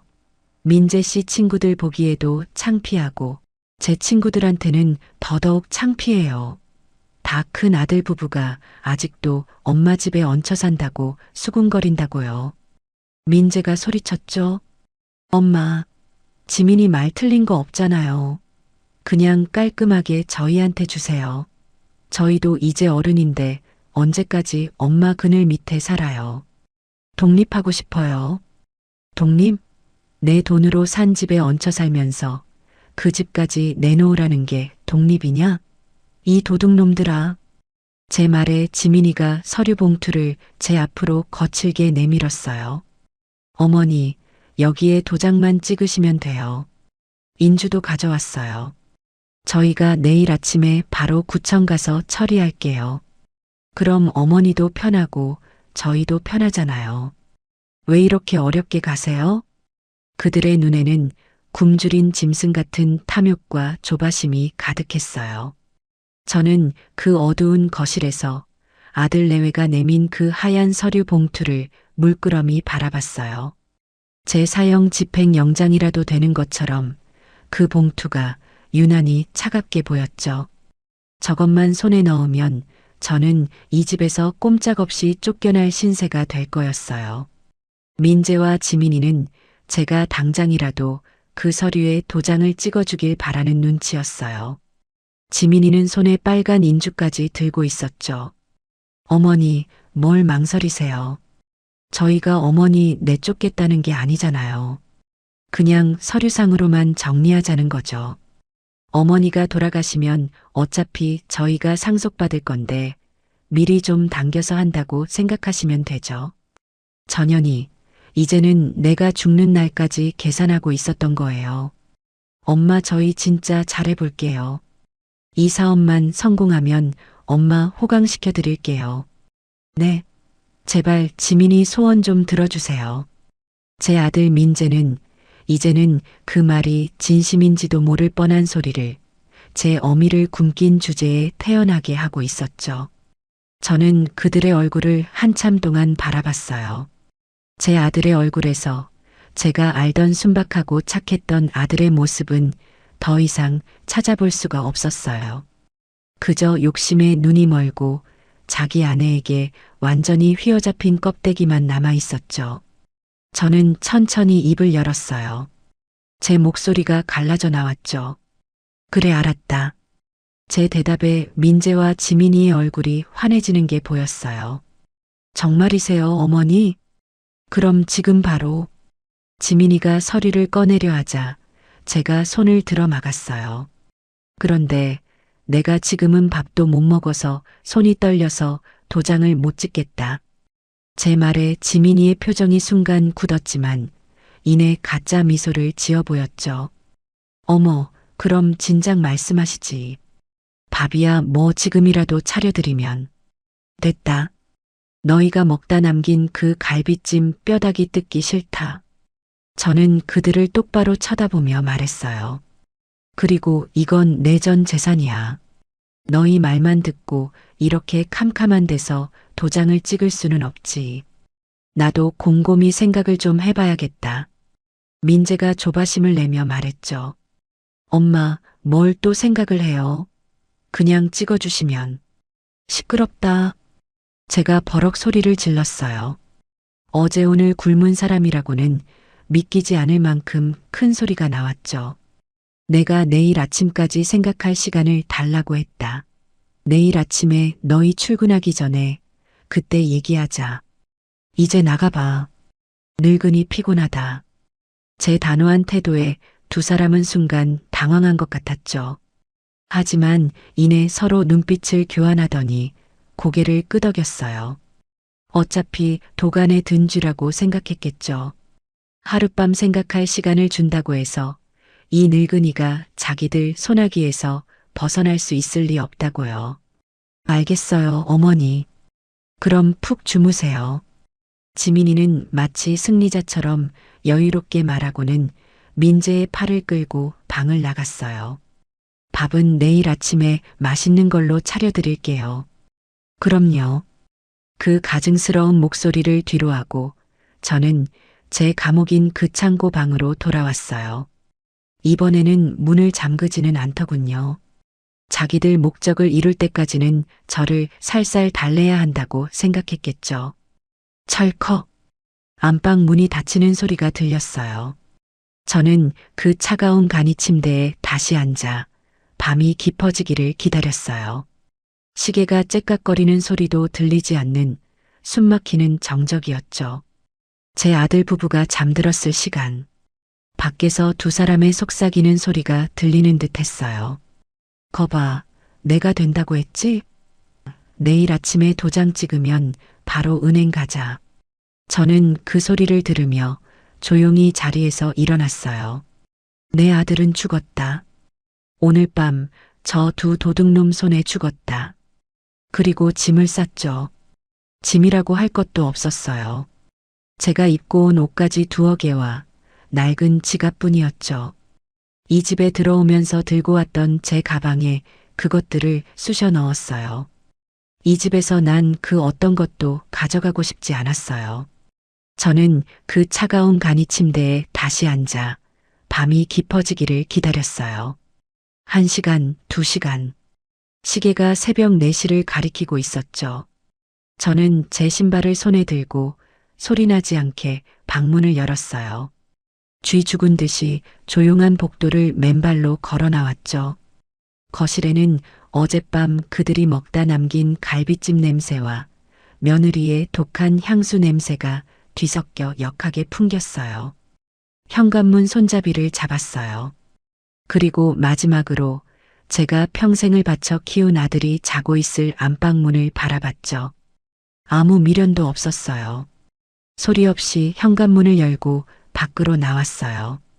엘리베이터 버튼을 누르고 1층에 내려왔죠. 새벽의 차가운 공기가 제 뺨을 때렸어요. 저는 그제야 참았던 숨을 크게 내쉬었죠. 아파트 단지를 빠져나와 큰 길가로 향했어요. 그리고 지나가는 택시를 잡아탔죠.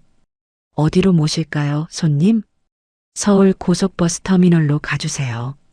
택시가 불 꺼진 압구정 거리를 미끄러지듯 달리기 시작했어요.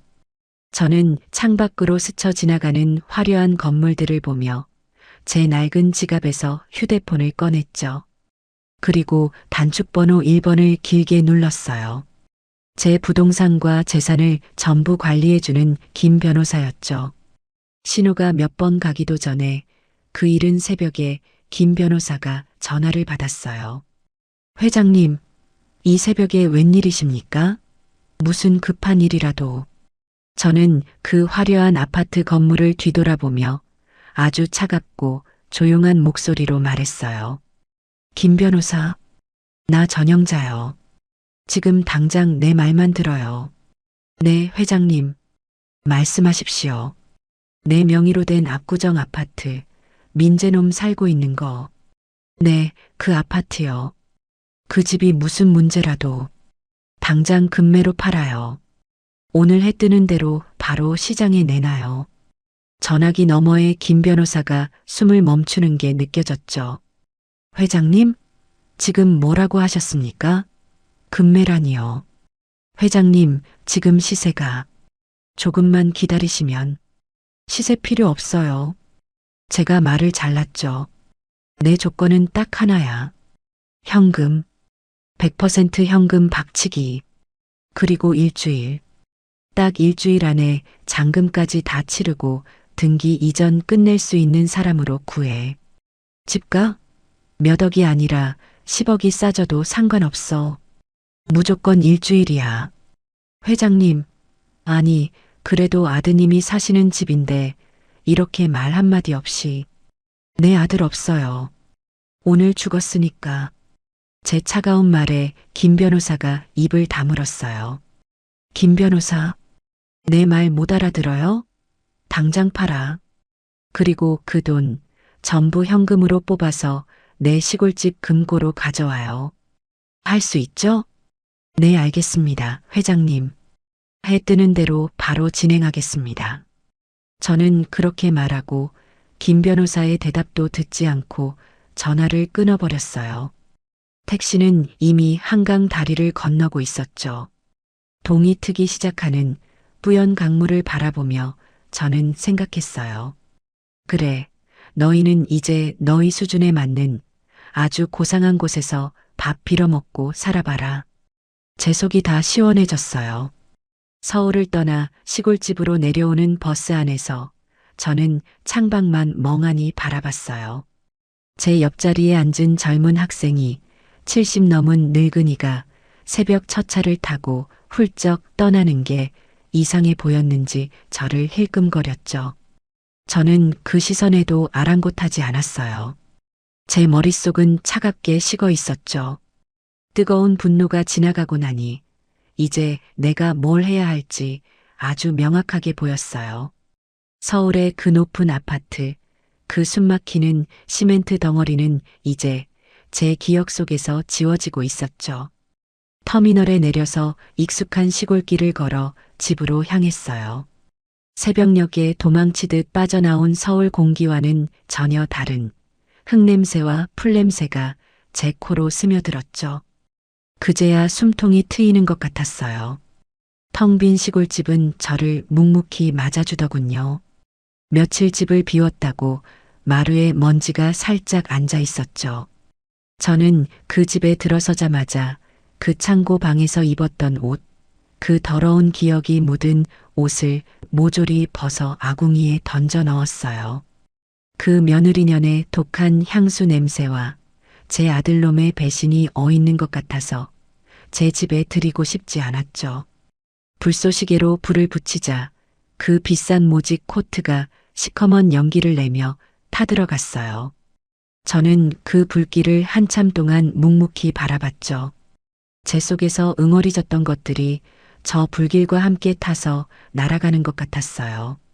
뜨거운 물로 몸을 씻고 제 몸에 맞는 편한일 바지로 갈아입었어요. 그러고는 밥을 지었죠. 쌀을 씻고 냄비에 밥을 안치고 텃밭에서 갓 자란 상추 몇 장 뜯어다 된장에 푹 찍어 먹었어요. 어제 저녁부터 굶었던 제 몸속으로 따뜻한 밥이 들어오자 그제야 제가 다시 살아난 것 같았죠. 그년이 저한테 챙겨줬다는 그 개밥 그릇이 떠올랐지만 애써 고개를 저었죠. 저는 그날부터 아무 일도 없었다는 듯이 제 일상을 살았어요. 밭에 나가 잡초를 뽑고 닭모이를 주고 이웃집 순덕이 엄마랑 마루에 앉아 수박을 쪼개 먹었죠. 영자 씨, 아들네는 잘 다녀왔어? 손주들 많이 컸겠네. 오, 그럼. 아주 토실토실하니 예뻐 죽겠어. 지 애미 닮아서 아주 야무지더라고. 저는 태연하게 웃으며 거짓말을 했어요. 속으로는 칼을 갈고 있었죠. 제게는 휴대폰이 2개예요. 하나는 민재와 지민이가 아는 그저 그런 늙은이의 전화기. 다른 하나는 김 변호사와 제 자산을 관리하는 사람들만 아는 제 업무용 전화기죠. 서울을 떠나온 지 정확히 사흘째 되던 날이었어요. 제가 밭에서 고추를 따고 있는데 제 주머니에 넣어둔 업무용 전화기가 지잉하고 울렸죠. 김 변호사였어요. 여보세요, 김 변호사. 회장님, 저 김 변호사예요. 저는 장갑을 벗고 그 전화를 받았어요. 그래요, 김 변호사. 어떻게 됐어요? 회장님, 정말 제가 이 일을 10년 넘게 했지만 이런 경우는 처음이에요. 김 변호사가 흥분한 목소리로 말했죠. 말씀하신 대로 시세보다 10억을 낮춰서 급급매, 현금 일시불 조건으로 내놨더니 어제 저녁에 바로 연락이 왔어요. 그래요? 네. 마침 현금이 급하게 필요한 부동산 업자가 있었는데 자기들끼리 돌리던 물건 중에 딱 맞는 게 있다면서 바로 연결해 줬어요. 오늘 아침에 집을 보지도 않고 계약하겠다고 연락이 왔죠. 그 사람도 돈이 아주 많은가 봐요. 이런 비싼 집을. 아무튼 계약금 10%, 방금 제 법무법인 계좌로 입금됐어요. 저는 땀을 닦으며 말했어요. 잘했어요. 그럼 잔금은요? 그게 그쪽에서 딱 나흘 뒤에 잔금을 치르겠대요. 그리고 잔금 치르는 날 바로 입주하겠다고 지금 살고 있는 분들한테 이사 준비하라고 전해달라고 하더군요. 제가 아드님께 연락을 드려야 할까요? 아니요. 연락은 무슨. 아주 잘 됐네. 그 사람들 성격이 아주 급해서 좋아. 네. 그렇게 해요. 나흘 뒤 그날 맞춰서 바로 법무사 보내고 등기 이전까지 싹 다 마무리해요. 조금의 실수도 없어야 해요. 내 이름이 그 집에서 깨끗하게 빠져나와야 하니까. 그리고 그 집에 사는 것들한테는 아무 말도 하지 마요. 내가 할 거니까. 알겠습니다, 회장님. 그렇게 준비하겠습니다. 그런데 정말 괜찮으시겠습니까? 김 변호사. 제가 그 말을 잘랐죠. 내 아들은 없다고 했잖아요. 일이나 똑바로 처리해요. 네, 알겠습니다, 회장님. 전화를 끊고 저는 잘 익은 고추를 하나 똑 땄어요. 아주 속이 후련했죠. 그렇게 전화를 끊고 땀을 씻으려 마루에 앉아 있는데 이번에는 다른 쪽 휴대폰, 민재놈이 아는 그 전화기가 울렸어요. 민재였죠.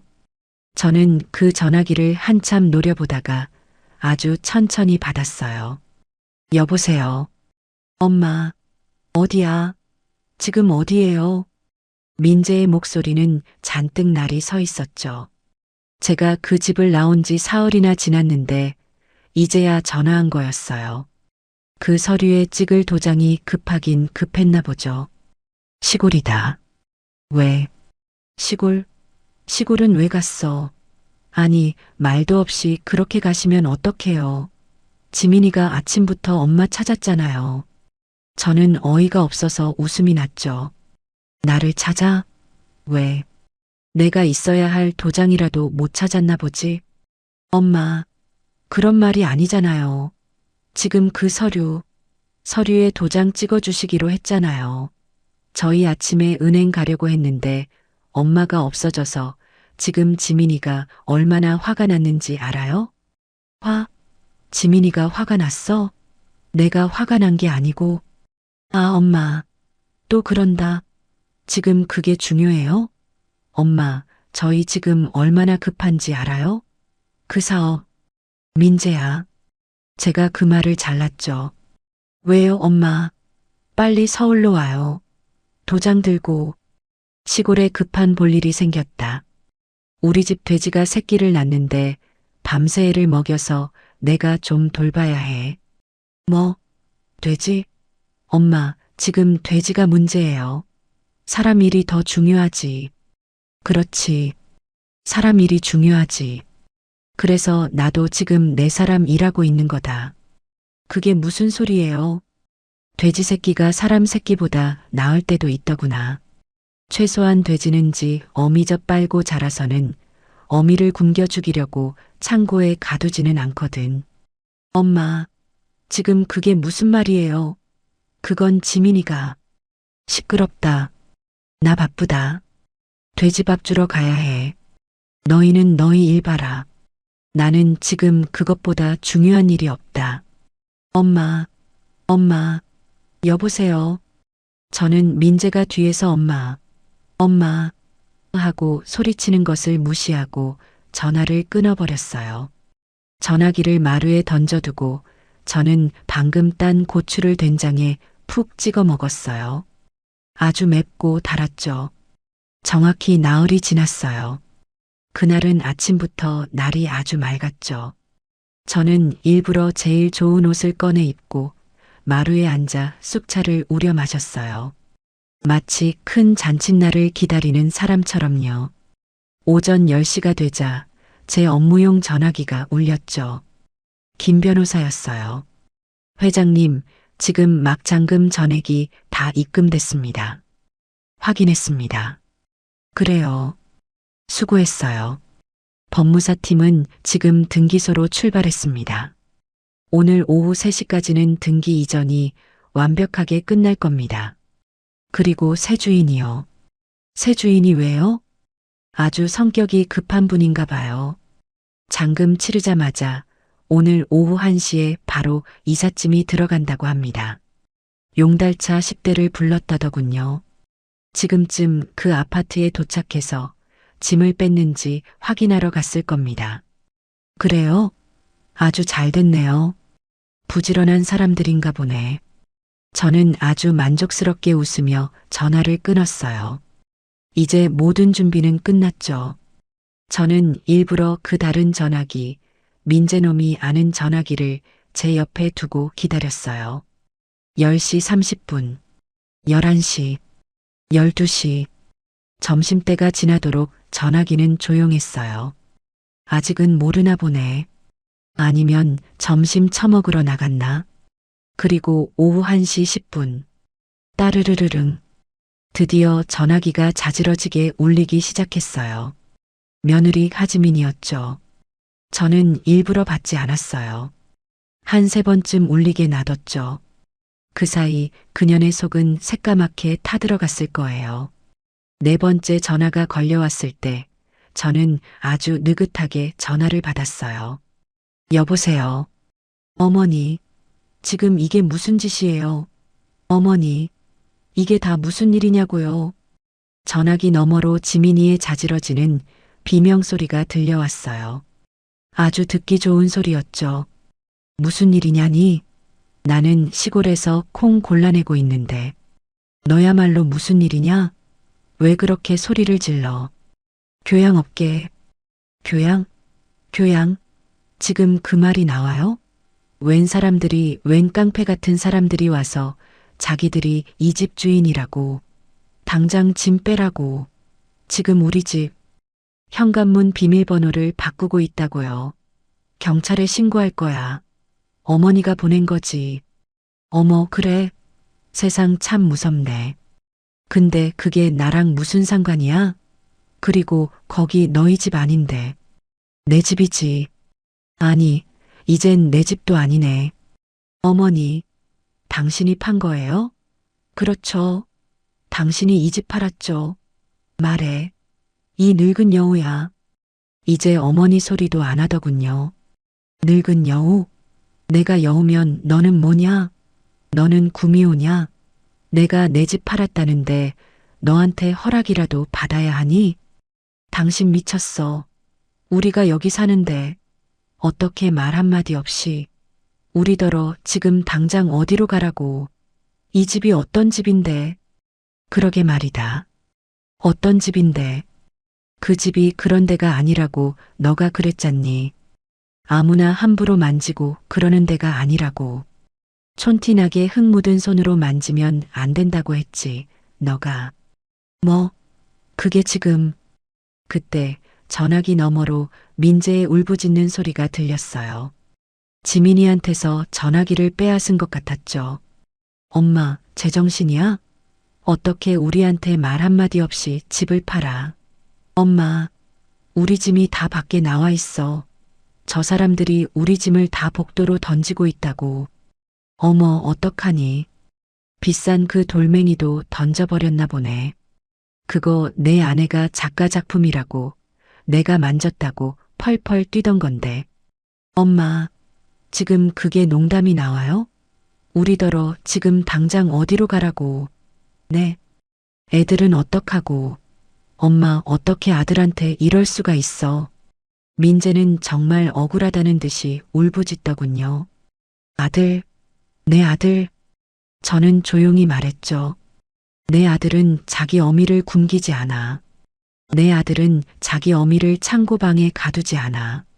너는 내 아들이 아니야, 민재야. 엄마, 그건 지민이가. 시끄러워. 너도 똑같은 놈이야. 너가 그때 엄마, 지민이가 뭘 그렇게 틀린 말했어요?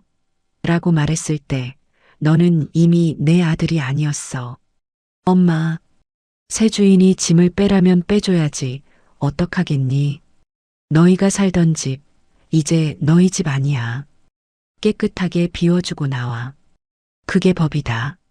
너희처럼 수준 높은 사람들은 법 잘 지키잖아. 엄마 제발. 잘못했어요. 우리가 다 잘못했어요. 제발 이 집만은. 잘못했다는 말 참 쉽게 하네. 제가 아주 조용히 말했죠. 내가 너희한테 명예 이전 서류 내밀었을 때 그때 잘못했다고 싹싹 빌었으면 내가 마음이 좀 바뀌었을지도 모르지. 그런데 너희는 어땠냐? 나를 방에 가둬놓고 밥도 안 주고 개밥 남은 거나 먹으라고 했지. 그래놓고 이제 와서 잘못했다고? 엄마, 그건 정말 오해예요. 지민이가 시켜서. 오해? 밥 굶긴 게 오해고 창고에 가둔 게 오해라고? 너가 엄마 촌티나니까 조심 좀 해요라고 말한 것도 오해냐? 이놈아, 변명할 걸 해라. 엄마, 내 집 내가 팔았는데 너희한테 허락받아야 하니? 정신은 너희가 차려야지. 그때였어요. 며느리 지민이가 다시 전화를 빼앗아 들고 악을 썼죠. 이제는 아주 이성을 잃었더군요. 전화기 너머로 밀지 마세요. 이거 우리 집이라고요. 하는 며느리의 비명소리와 잔금 다 치렀고 등기 이전 중입니다. 안 비키시면 경찰 부릅니다. 하는 낯선 남자의 목소리가 뒤섞여 들렸죠. 당신 정말 미쳤어. 우리 길바닥에 나앉게 생겼다고. 이 늙은이가 노망이 났나? 당신 재산 다 뺏어버릴 거야. 우리가 소송 걸 거야. 불효자라고. 소송? 그래, 걸어봐라. 어디 한번 걸어봐. 저는 그 소리에도 눈 하나 깜짝 안 했죠. 내 명의로 된 집을 내가 팔았는데 무슨 수로 소송을 걸겠다는 거니? 너희는 그냥 거기 얹혀 살던 세입자만도 못한 것들이었어. 법적으로는 무상 거주자라고 하지. 공짜로 살게 해줬더니 이제는 집까지 내놓으라고? 그게 도둑놈 신부 아니냐? 지민이는 분해서 말도 못하고 씩씩거렸어요. 그 비싼 아파트 복도에서 이삿짐 센터 직원들이랑 새 주인이 쳐다보는 가운데 그 수준 높으신 사모님이 아주 꼴이 볼만하겠더군요. 저는 아주 상냥한 목소리로 그녀에게 마지막 인사를 해주기로 했죠. 어머 하지민, 왜 그렇게 길바닥에 나앉을 걱정부터 하니? 뭐, 너희같이 수준 높은 사람들은 갈 데가 많지 않니? 그 동네 유지들, 너희 부녀회장님, 그 강남의 빌딩 세 채 가진 사모님들한테 전화해보지 그랬어. 방 하나만 내달라고. 너희같이 고상한 사람들은 그런 데서 재워줘야지. 촌티나는 찜질방 같은 데서 잘 수는 없잖아. 저는 제 속에서부터 아주 시원한 무언가가 차오르는 것을 느끼며 마지막 말을 내뱉었어요. 너희 말이 맞더라. 거긴 그런 데가 아니었어. 나처럼 촌티 나는 늙은이가 있을 곳이 아니었지. 너희가 나더러 창피하다고 촌티 난다고 했잖니. 그래서 내가 먼저 나와줬잖아. 그런데 너희는 왜 안 나오고 버티고 있었어? 너희도 빨리 나와야지. 너희 수준에 딱 맞는 아주 고상하고 촌티 안 나는 그런 데로 이사해서 잘 살아. 어디 텐트라도 치고 살면 되려나? 그건 좀 촌티가 나나? 아, 지민이의 비명소리가 들렸죠. 아, 그리고 민재야. 제가 아들놈을 불렀죠. 전화기 너머에서 훌쩍이는 소리가 들렸어요. 너희 사업한다며. 프리미엄 키즈 교육인지 뭔지. 대출 받아야 한다며. 이제 그 집 없으니까 대출도 못 받겠네. 어떡하니? 이 늙은이 촌티 나는 돈은 이제 한 푼도 못 주니까 너희 둘이 알아서들 해봐. 독립하고 싶다고 했잖니. 축하한다. 오늘부로 완벽하게 독립했네. 엄마, 제발, 한 번만. 바쁘다. 나 이제 우리 돼지들 밥 주러 가야 해. 걔들은 밥 주면 고맙다고 꿀꿀거리기라도 하지. 너희처럼지 어미를 굶기지는 않거든. 저는 그 말을 끝으로 전화 끊기 버튼을 눌렀어요. 뚝. 세상이 다 조용해졌죠. 저는 그 전화기의 전원을 아예 꺼버렸어요. 시원한 가을바람이 마루를 지나갔어요. 저는 쑥차를 한 잔 더 따랐죠. 10년 묵은 체증이 쑥 내려가는 기분이었어요. 10년 묵은 체증이 쑥 내려가는 기분이었죠. 그날 오후 저는 오랜만에 밭에 나가 호미질을 했어요. 흙을 만지니 마음이 편안해졌죠. 그 아파트에 갇혀있던 며칠 동안 쌓인 도끼가 흙으로 다 빠져나가는 것 같았어요. 그렇게 며칠이 흘렀어요. 저는 서울에서 있었던 일을 까맣게 잊은 사람처럼 지냈죠. 아침에 일어나 닭모이 주고 밭에 나가 풀 뽑고 동네 사람들하고 정자에 앉아 막걸리도 한 잔씩 하고요. 김 변호사한테서는 그 집 잔금으로 받은 돈이 제 통장에 무사히 들어왔고 그 돈의 일부는 다시 안전한 감고로 옮겨졌다는 연락을 받았죠. 그날은 유난히 날이 좋았어요. 제가 마당에서 갓 딴 오이를 씻고 있는데 동네 이장님이 헐레벌떡 뛰어오셨더군요. 영자씨, 큰일 났어. 아니, 이장님은 웬일이세요? 무슨 큰일이요? 저기 마을 입구에 웬 삐까번쩍한 차가 한 대 서 있는데 거기서 내린 사람들이 영자씨 댁을 찾고 있어. 근데 몰골이 영말이 아니야. 몰골이 말이 아니라고요? 응. 남자는 며칠 굶은 사람처럼 비틀거리고 여자는 아이고 말도 마. 머리는 산발을 해가지고 꼭 초상집에서 싸우다 온 사람들 같아. 영자씨 빚쟁이들이야? 저는 그 말을 듣고 씻던 오이를 툭 떨어뜨렸어요. 올 것이 왔구나 싶었죠. 빚쟁이는 아니고 빚 받으러 온 사람들이겠죠. 그게 무슨 소리야? 이장님, 저기 평상에 앉아서 이 오이나 드시고 계세요. 제가 치워야 할 쓰레기가 좀 있어서요. 저는 손을 닦고 대문 쪽으로 걸어 나갔어요. 아니나 다를까 저 멀리서 두 사람이 제 집 쪽으로 비틀거리며 걸어오고 있었죠. 제 아들 민재, 그리고 며느리 하지민이었어요. 며칠 만에 본 그들의 모습은 정말 가관이었죠. 민재는 비싼 양복 바지에 셔츠 차림이었지만 셔츠는 구겨질 대로 구겨져 땀에 절어 있었고 턱에는 수염이 거뭇거뭇했죠. 하지민은 더 볼만했어요. 그 비싼 명품 옷은 흙먼지에 더러워져 있었고 화장은 다 번져서 눈밑이 시커맸죠. 머리카락은 정말 이장님 말대로 까치집이 따로 없었어요. 그 수준 높던 압구정 사모님은 온데간데 없고 도끼만 남은 폐잔병의 모습이었죠. 그들이 저를 발견했어요. 엄마, 민재가 저를 보자마자 무슨 구세주라도 만난 것처럼 절뚝거리며 달려왔어요. 그러고는 제 대문 앞에서 퍽 하고 무릎을 꿇는 거 있죠. 엄마, 저희가 잘못했어요. 엄마.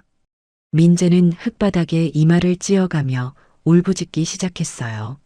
하지민은 그 뒤에 서서 이 상황이 믿기지 않는다는 듯이 제 시골집의 허름한 대문을 멍하니 쳐다보고 있었죠.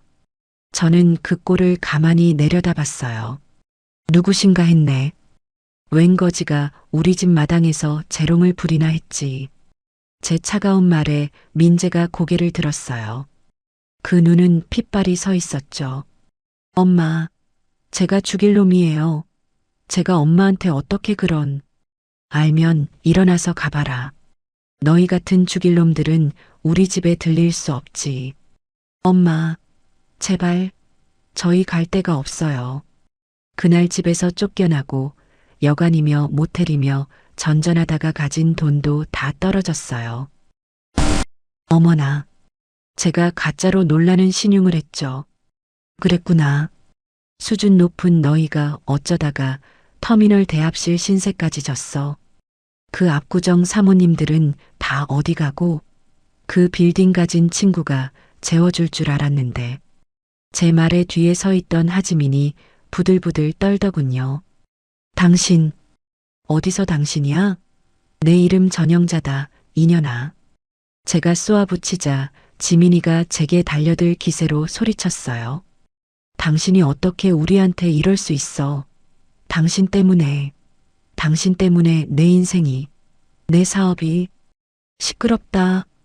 제가 호미를 들고 있던 손으로 대문 기둥을 쾅 내리쳤어요. 내 인생? 내 사업? 그게 다 누구 돈으로 하려던 거였는데? 내 돈 아니냐? 내 돈으로 내 집 사서 공짜로 살게 해줬더니 이제는 그 집까지 통째로 삼키려고 했던 것들이 너희 아니야. 이 도둑놈들아. 제 고함 소리에 민재가 땅에 더 바싹 엎드렸죠. 엄마 잘못했어요. 지민이가 시켜서 걔가 자꾸 사업해야 한다고, 엄마 집만 있으면 된다고 그래서 그래서 내 어미를 창고에 가두고 밥을 굶겼냐? 그래서 내 어미한테 촌티난다고, 창피하다고 했어? 내 아내가 내 손주한테 할미 만지지 마라, 더럽다고 가르칠 때 너는 좋다고 웃고 있었지. 엄마 그건 됐어. 너 같은 건 내 아들 아니야. 너는 그때 죽었어. 너는 그냥 하지민이 옆에 붙어 사는 기생충이야. 저는 싸늘하게 말하고 대문을 닫으려 했어요. 그러자 하지민이 그 더러운 몰골로 제 발목을 잡으려고 달려들었죠. 어머니, 아니 여사님, 회장님, 저희 정말 돈 한 푼만 주세요. 네, 1억 아니 1,000만 원만이라도. 집은 그렇다 쳐도 저희가 살아야 할 거 아니에요. 애들은 어떡해요. 이제는 저더러 회장님이래요. 1,000만 원? 너희는 아직도 정신을 못 차렸구나. 너희가 나한테 한 짓은 1,000만 원어치도 안 되는 짓이었니? 어머니, 그래도 피를 나눈. 피? 썩은 피는 잘라내야 하는 법이야. 너희는 내 몸에 붙은 종양이었어. 이제야 겨우 떼어냈는데 그걸 다시 붙이라고? 저는 제 발을 잡으려는 지민이의 손을 뿌리쳤어요. 이장님, 제가 소리치자 평상에 앉아 오이를 먹던 이장님이 어리둥절한 표정으로 달려왔죠. 왜 영자씨? 이 사람들, 우리 동네 사람들이 아니에요. 웬 거지들이 와서 자꾸 돈 달라고 행패를 부리네요. 이장님이 좀 끌어내 주세요. 우리 동네 물 더럽혀지기 전에. 이장님은 제 말뜻을 알아차렸죠. 아 그래, 여보쇼들. 여기가 어디라고 와서 행패야. 당장 안 나가. 이장님이 민재의 팔을 잡아 끌어일으켰어요. 엄마, 이러지 마세요. 엄마. 민재는 꼴사납게 울부짖으며 끌려나갔죠. 하지민은 그 자리에 주저앉아 분하고 억울해서 땅을 치며 악을 쓰더군요. 이 늙은이, 너 천벌 받을 거야. 내 자식, 내 손주 버린 죄값 꼭 받을 거라고. 내가 인터넷에 다 올릴 거야. 당신이 얼마나 악독한 시어미인지, 돈 많다고 자식 버린 노망난 늙은이인지. 그래, 올려라. 어디 한번 올려봐. 저는 흙바닥에 주저앉은 지민이를 내려다보며 말했어요.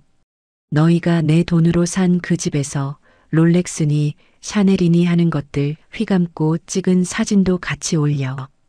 그리고 너희가 나한테 촌티 난다고 방에 처박혀 있으라고 했던 대화도 녹음해서 올려야지. 그래야 사람들이 믿어주지 않겠니? 가라. 가서 너희 수준에 맞는 데 가서 살아.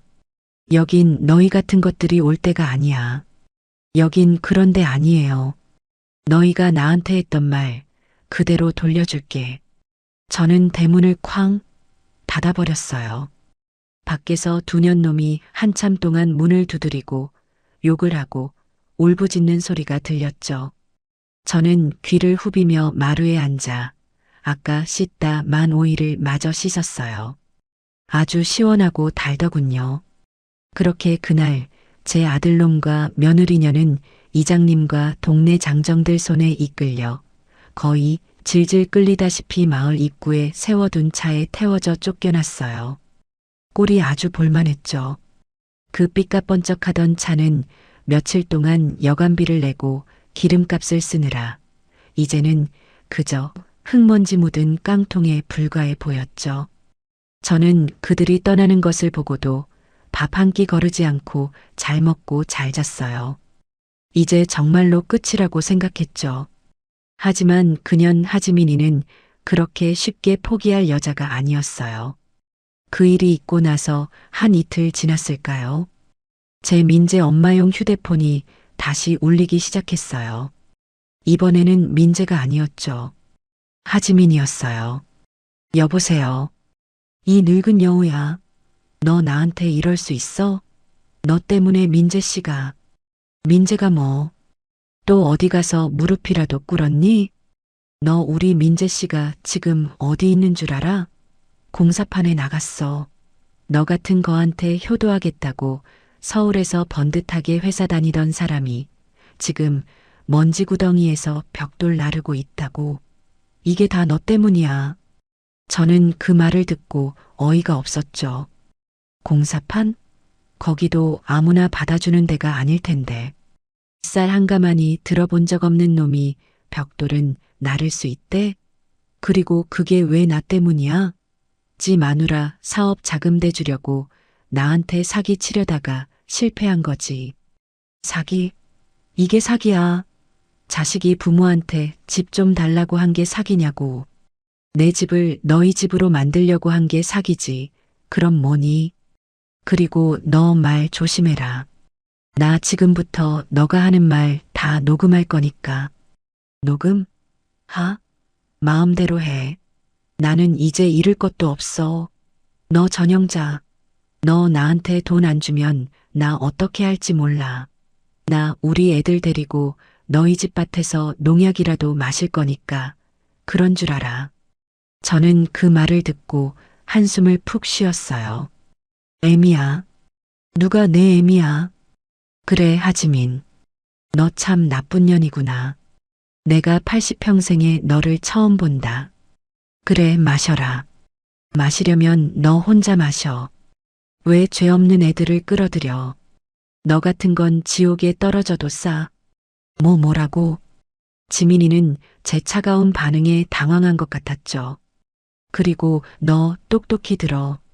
너희가 지금 무슨 짓을 해도 내 눈에는 먼지 한 톨만큼의 동정심도 안 생겨. 너는 너가 자초한 일에 대한 대가를 치르고 있는 것뿐이야. 너는 아직 멀었어. 너가 나한테 준 모욕감에 비하면 너는 아직 발톱의 때만큼도 고통받지 않았어. 너희가 그 잘난 압구정에서 그 사모님들한테 비웃음 당하고 손가락질 당하고 어머, 저 여자 쫓겨난 그 여자 아니야?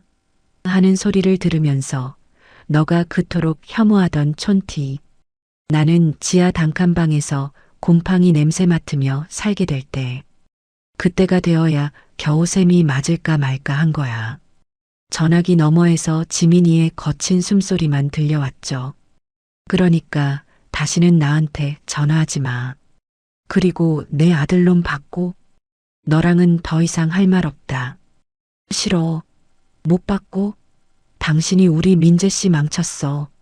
내가 망쳐? 너 아니냐? 너 같은 거 만나기 전에 내 아들은 비록 멍청해도 착한 구석은 있었어. 너를 만나고 나서 지 어미를 굶기고 가두는 짐승이 된 거지. 너는 사람을 망치는 막이야. 닥쳐. 뚝. 지민이가 전화를 끊어버렸어요. 저는 그 전화기를 내려다봤죠. 아직 멀었구나. 그리고 그날 밤, 이번에는 모르는 번호로 전화가 왔어요. 민재 엄마용 전화기였죠. 여보세요. 엄마. 민재였어요. 공중전화로 건 것 같았죠. 왜? 엄마 나 정말 힘들어. 지민이가 돈 될 만한 거, 내 시계랑 자기 가방 같은 거 다 팔아서 그걸로 또 이상한데 투자를 한다고 하다가 그것마저 다 날렸어. 우리 정말 땡전 한 푼 없어, 엄마. 엄마나 엄마 아들이잖아. 내가 정말 뼈저리게 반성하고 있어. 지민이랑 이혼할게. 걔만 없으면 우리 다시 예전처럼. 저는 그 말을 듣고 웃음이 터져 나왔죠. 민재야. 응? 엄마. 너는 정말 끝까지 구제불능이구나. 너는 아직도 너가 왜 쫓겨났는지 모르는구나. 엄마. 너는 지민이 때문에 쫓겨난 게 아니야. 너는 너 때문에 쫓겨난 거야. 내 어미가 굶고 있는데도 지민이가 뭘 그렇게 틀린 말했어요? 라고 말한 너 때문에. 내 어미가 창고에 갇혀 있는데도 두 분이 알아서 하세요라고 말한 내 놈의 주둥이 때문에. 엄마, 그건 너는 지민이 핑계를 대고 있지만 너는 그 상황을 즐겼어. 지 어미를 밟고 일어서서 그 잘난 압구정 사모님 남편 노릇하고 싶었지. 안 그러냐? 민재는 아무 대답도 못했죠. 이혼? 마음대로 해. 너희 둘이 이혼을 하든 서로 머리채를 잡고 싸우든 나는 상관없어. 하지만 민재야, 너는 내 아들 자격 이미 박탈당했어. 엄마, 제발 한 번만. 그리고 내 손주들. 응, 엄마. 너희가 정 못 키우겠으면 시설에라도 보내. 그 독사 같은 년 밑에서 크는 것보다는 그게 낫겠다. 너희는 애들 키울 자격도 없어. 지 자식 데리고 협박하는 년이랑 그걸 말리지도 못하는 쪼다 놈이랑 애들이 뭘 배우겠니?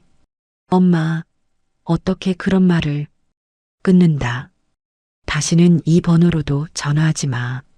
다음에 또 전화하면 너가 예전에 나한테 그랬던 것처럼 나도 너 경찰에 신고할 거니까. 빚쟁이가 자꾸 전화해서 괴롭힌다고. 뚝. 저는 그 전화마저 끊어버렸어요. 그리고 그날 밤 그 민재 엄마용 휴대폰의 전원을 영원히 꺼버렸죠. 이제 정말 끝이었어요. 그렇게 제 인생에서 가장 큰 종양 덩어리를 완전히 도려냈어요. 그 두 개의 전화기를 꺼버린 순간 제 인생이 다시 시작되는 기분이었죠. 속이 시원하다 못해 하늘을 날아갈 것 같았어요. 그 뒤로 며칠간은 아주 평화로웠죠. 저는 김 변호사에게 전화를 걸었어요.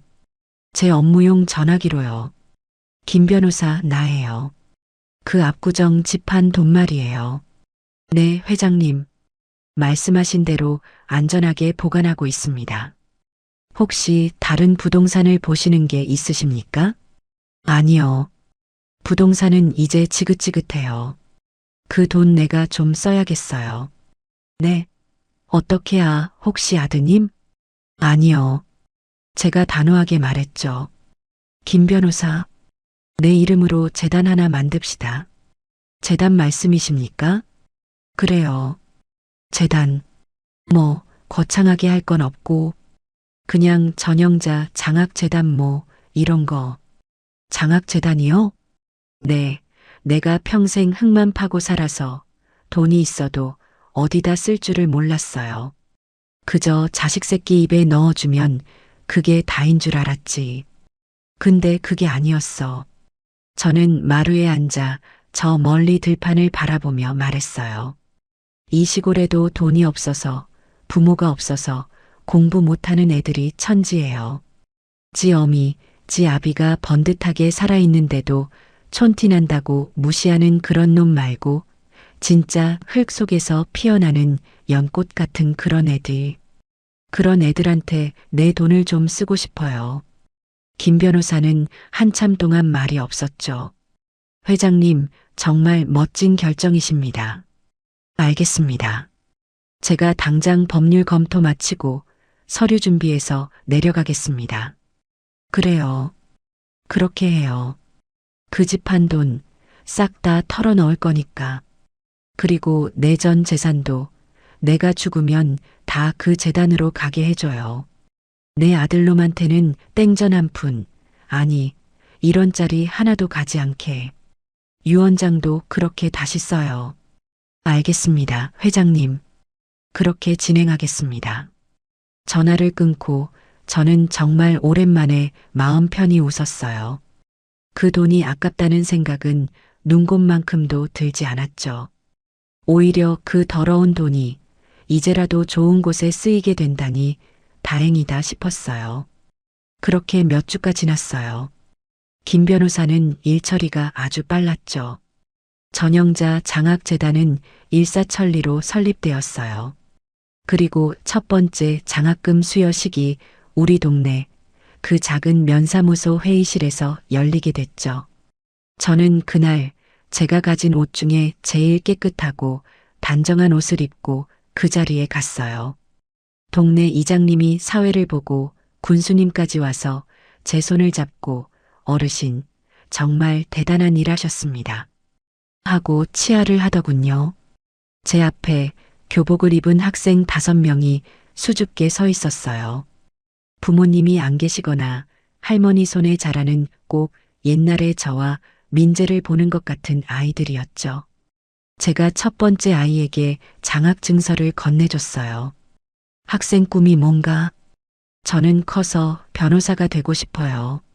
할머니, 억울한 사람들 도와주는 변호사요. 그 말을 듣는데 저도 모르게 눈물이 핑 돌았죠. 그래, 꼭 훌륭한 변호사가 되거라. 할미가 끝까지 도와줄게. 그렇게 아이들 손을 하나하나 잡아주는데 면사무소 직원이 제게 헐레벌떡 뛰어오더군요. 어르신, 어르신 저기 웬 남자가 어르신을 꼭 뵈어야 한다고 밖에서 난리예요. 남자? 누군데? 모르겠어요. 몰골이 꼭 노숙자 같은데 자꾸 어머니, 어머니 하면서 제 심장이 쿵 내려앉았죠. 하지만 이내 평정심을 되찾았어요. 들여보내세요. 네, 하지만 괜찮아요. 들여보내시라고요. 잠시 후 면사무소 회의실 문이 열리고 한 남자가 비틀거리며 들어왔어요. 민재였죠. 하지만 제가 알던 민재가 아니었어요. 공사판에서 일한다던 말은 거짓말이 아니었는지 얼굴은 새까맣게 타고 손은 다 갈라져 있었죠. 비쩍 마른 몸에는 어디서 주워 입었는지 모를 냄새나는 작업복이 걸쳐져 있었어요. 한 달은 굶은 사람의 몰골이었죠. 그 꼴로 단상 위에 서 있는 저와 말끔한 교복을 입고 장학금을 받는 학생들을 멍하니 쳐다보더군요. 엄마, 민재가 저를 향해 기어오듯 다가왔어요. 엄마 이게 다 뭐야? 엄마 돈 많았잖아. 그 돈 이딴 애들한테. 사람들이 웅성거리기 시작했어요. 이장님이 민재를 막아서려 했죠. 어디서 온 노숙자가 와서 행패야. 여보쇼? 당장 나가. 비켜. 저분 우리 엄마란 말이야. 엄마. 나야. 민재. 엄마 아들. 민재가 저를 향해 손을 뻗었어요. 저는 마이크를 잡았어요. 민재야. 제 목소리에 민재가 멈칫했죠. 너는 너가 그토록 혐오하던 촌티가 뭔지 아냐? 엄마, 그건 흙 묻은 옷이나 사투리 쓰는 말투가 아니야. 바로 너처럼지 어미가 평생 땀 흘려번 돈을 지가 번 돈인 양날로 삼키려는 그 신보. 그게 촌티 중에 상촌티고 거지 중에 상거지야. 너는 이 아이들이 부럽지도 않니? 이 아이들은 비록 가진 것은 없어도 제 힘으로 훌륭한 사람이 되겠다고 저렇게 씩씩하게 서 있어. 그런데 너는 내 나이가 40이 다 됐는데 아직도 내 어미 돈을 탐내서 이 구질구질한 꼴로 여기까지 찾아왔어. 저는 민재를 똑바로 쳐다보며 말했어요. 나는 오늘 내 진짜 자식들을 찾았어. 여기 이 아이들이 땀의 가치를 아는 이 아이들이 너보다 100배, 1000배 나은 내 자식들이야. 그러고는 이장님을 향해 말했죠. 이장님, 저 사람 끌어내세요. 다시는 내 눈에 띄지 않게 아주 멀리 쫓아버리세요. 엄마, 안 돼. 엄마, 내가 잘못했어. 엄마, 나 좀 살려줘. 엄마. 민재는 이장님과 면사무소 직원들 손에 끌려나가며 짐승처럼 울부짖었어요. 마지막 순간 저를 바라보는 그 눈에는 분노도 원망도 아닌 그저 돈에 굶주린 탐욕만 나와 있었죠. 저는 그 모습을 끝까지 지켜봤어요. 그리고 다시 학생들을 향해 돌아섰죠. 자, 우리 학생들. 놀라게 해서 미안하구나. 다시 시작하자꾸나. 저는 방금 딴 오이처럼 싱싱하고 쑥차처럼 향긋한 제 새로운 인생을 시작했어요. 아주 속이 다 시원했죠. 시청자 여러분, 제 이름은 전영자예요. 제 길고 기막힌 이야기, 처음부터 끝까지 다 지켜봐 주셨죠? 정말이지 이걸 어디서부터 어떻게 말해야 할지 지금도 가슴이 벌렁거리네요. 남들은 저더러 사이다라고 속 시원하다고들 하세요. 마지막에 아주 통쾌했다고 꼴 좋다고 해주시죠. 맞아요. 속이 시원하긴 하죠. 그 썩은 내 나는 아파트에서 도망쳐 나와서 그년놈들한테 전화로 내 집 내가 팔았다고 말할 때는 정말 10년 묵은 체증이 쑥 내려가는 것 같았어요. 하지만 시청자 여러분, 사실 제 속은 말이 아니었어요. 아무리 짐승 같은 놈이 되었어도 제 뱃속으로 낳고 제가 평생 흙 파먹으면서 키운 자식이에요. 마지막에 면사무소에서 그 거짓꼴로 나타나서 엄마 하고 기어오는데 제 가슴도 무너져 내렸죠. 그놈 손을 잡고 씻기고 따뜻한 밥 한 끼 먹이고 싶은 게 어미 마음이더군요. 그런데 어쩌겠어요. 제가 거기서 마음 약해져서 그 손을 잡았다면 저는 또 그 지옥으로 끌려 들어갔을 거예요. 썩은 살은 도려내야죠. 안 그러면 온몸이 다 썩어 문드러지는 법이니까요. 걔들은 제 돈만 본 게 아니에요. 제 인격, 제가 살아온 세월까지 다 짓밟았죠. 촌티난다. 창피하다. 여긴 그런 데 아니에요. 방에 좀 처박혀 계세요. 그 말들이 며칠 밤낮으로 제 귓가를 맴돌았어요. 그년이 제 손주 놈한테 할미 만지지 마라, 더럽다고 가르칠 때, 제 아들놈이 그걸 보고도 잘했다고 웃을 때, 저는 이미 제 자식을 잃은 거였죠. 밥을 굶기고 창고에 가둔 건, 그건 사람이 할 짓이 아니었어요. 여러분, 여러분이 보시기에는 어떠셨어요? 제가 너무 매정했나요? 아니면 이 정도는 해야 저 같은 늙은이가 당하고만 살지 않는다는 걸 보여줄 수 있었던 걸까요? 시청자 여러분이 만약 저 전영자였다면 어느 순간에 가장 화가 나고 속이 터지셨어요?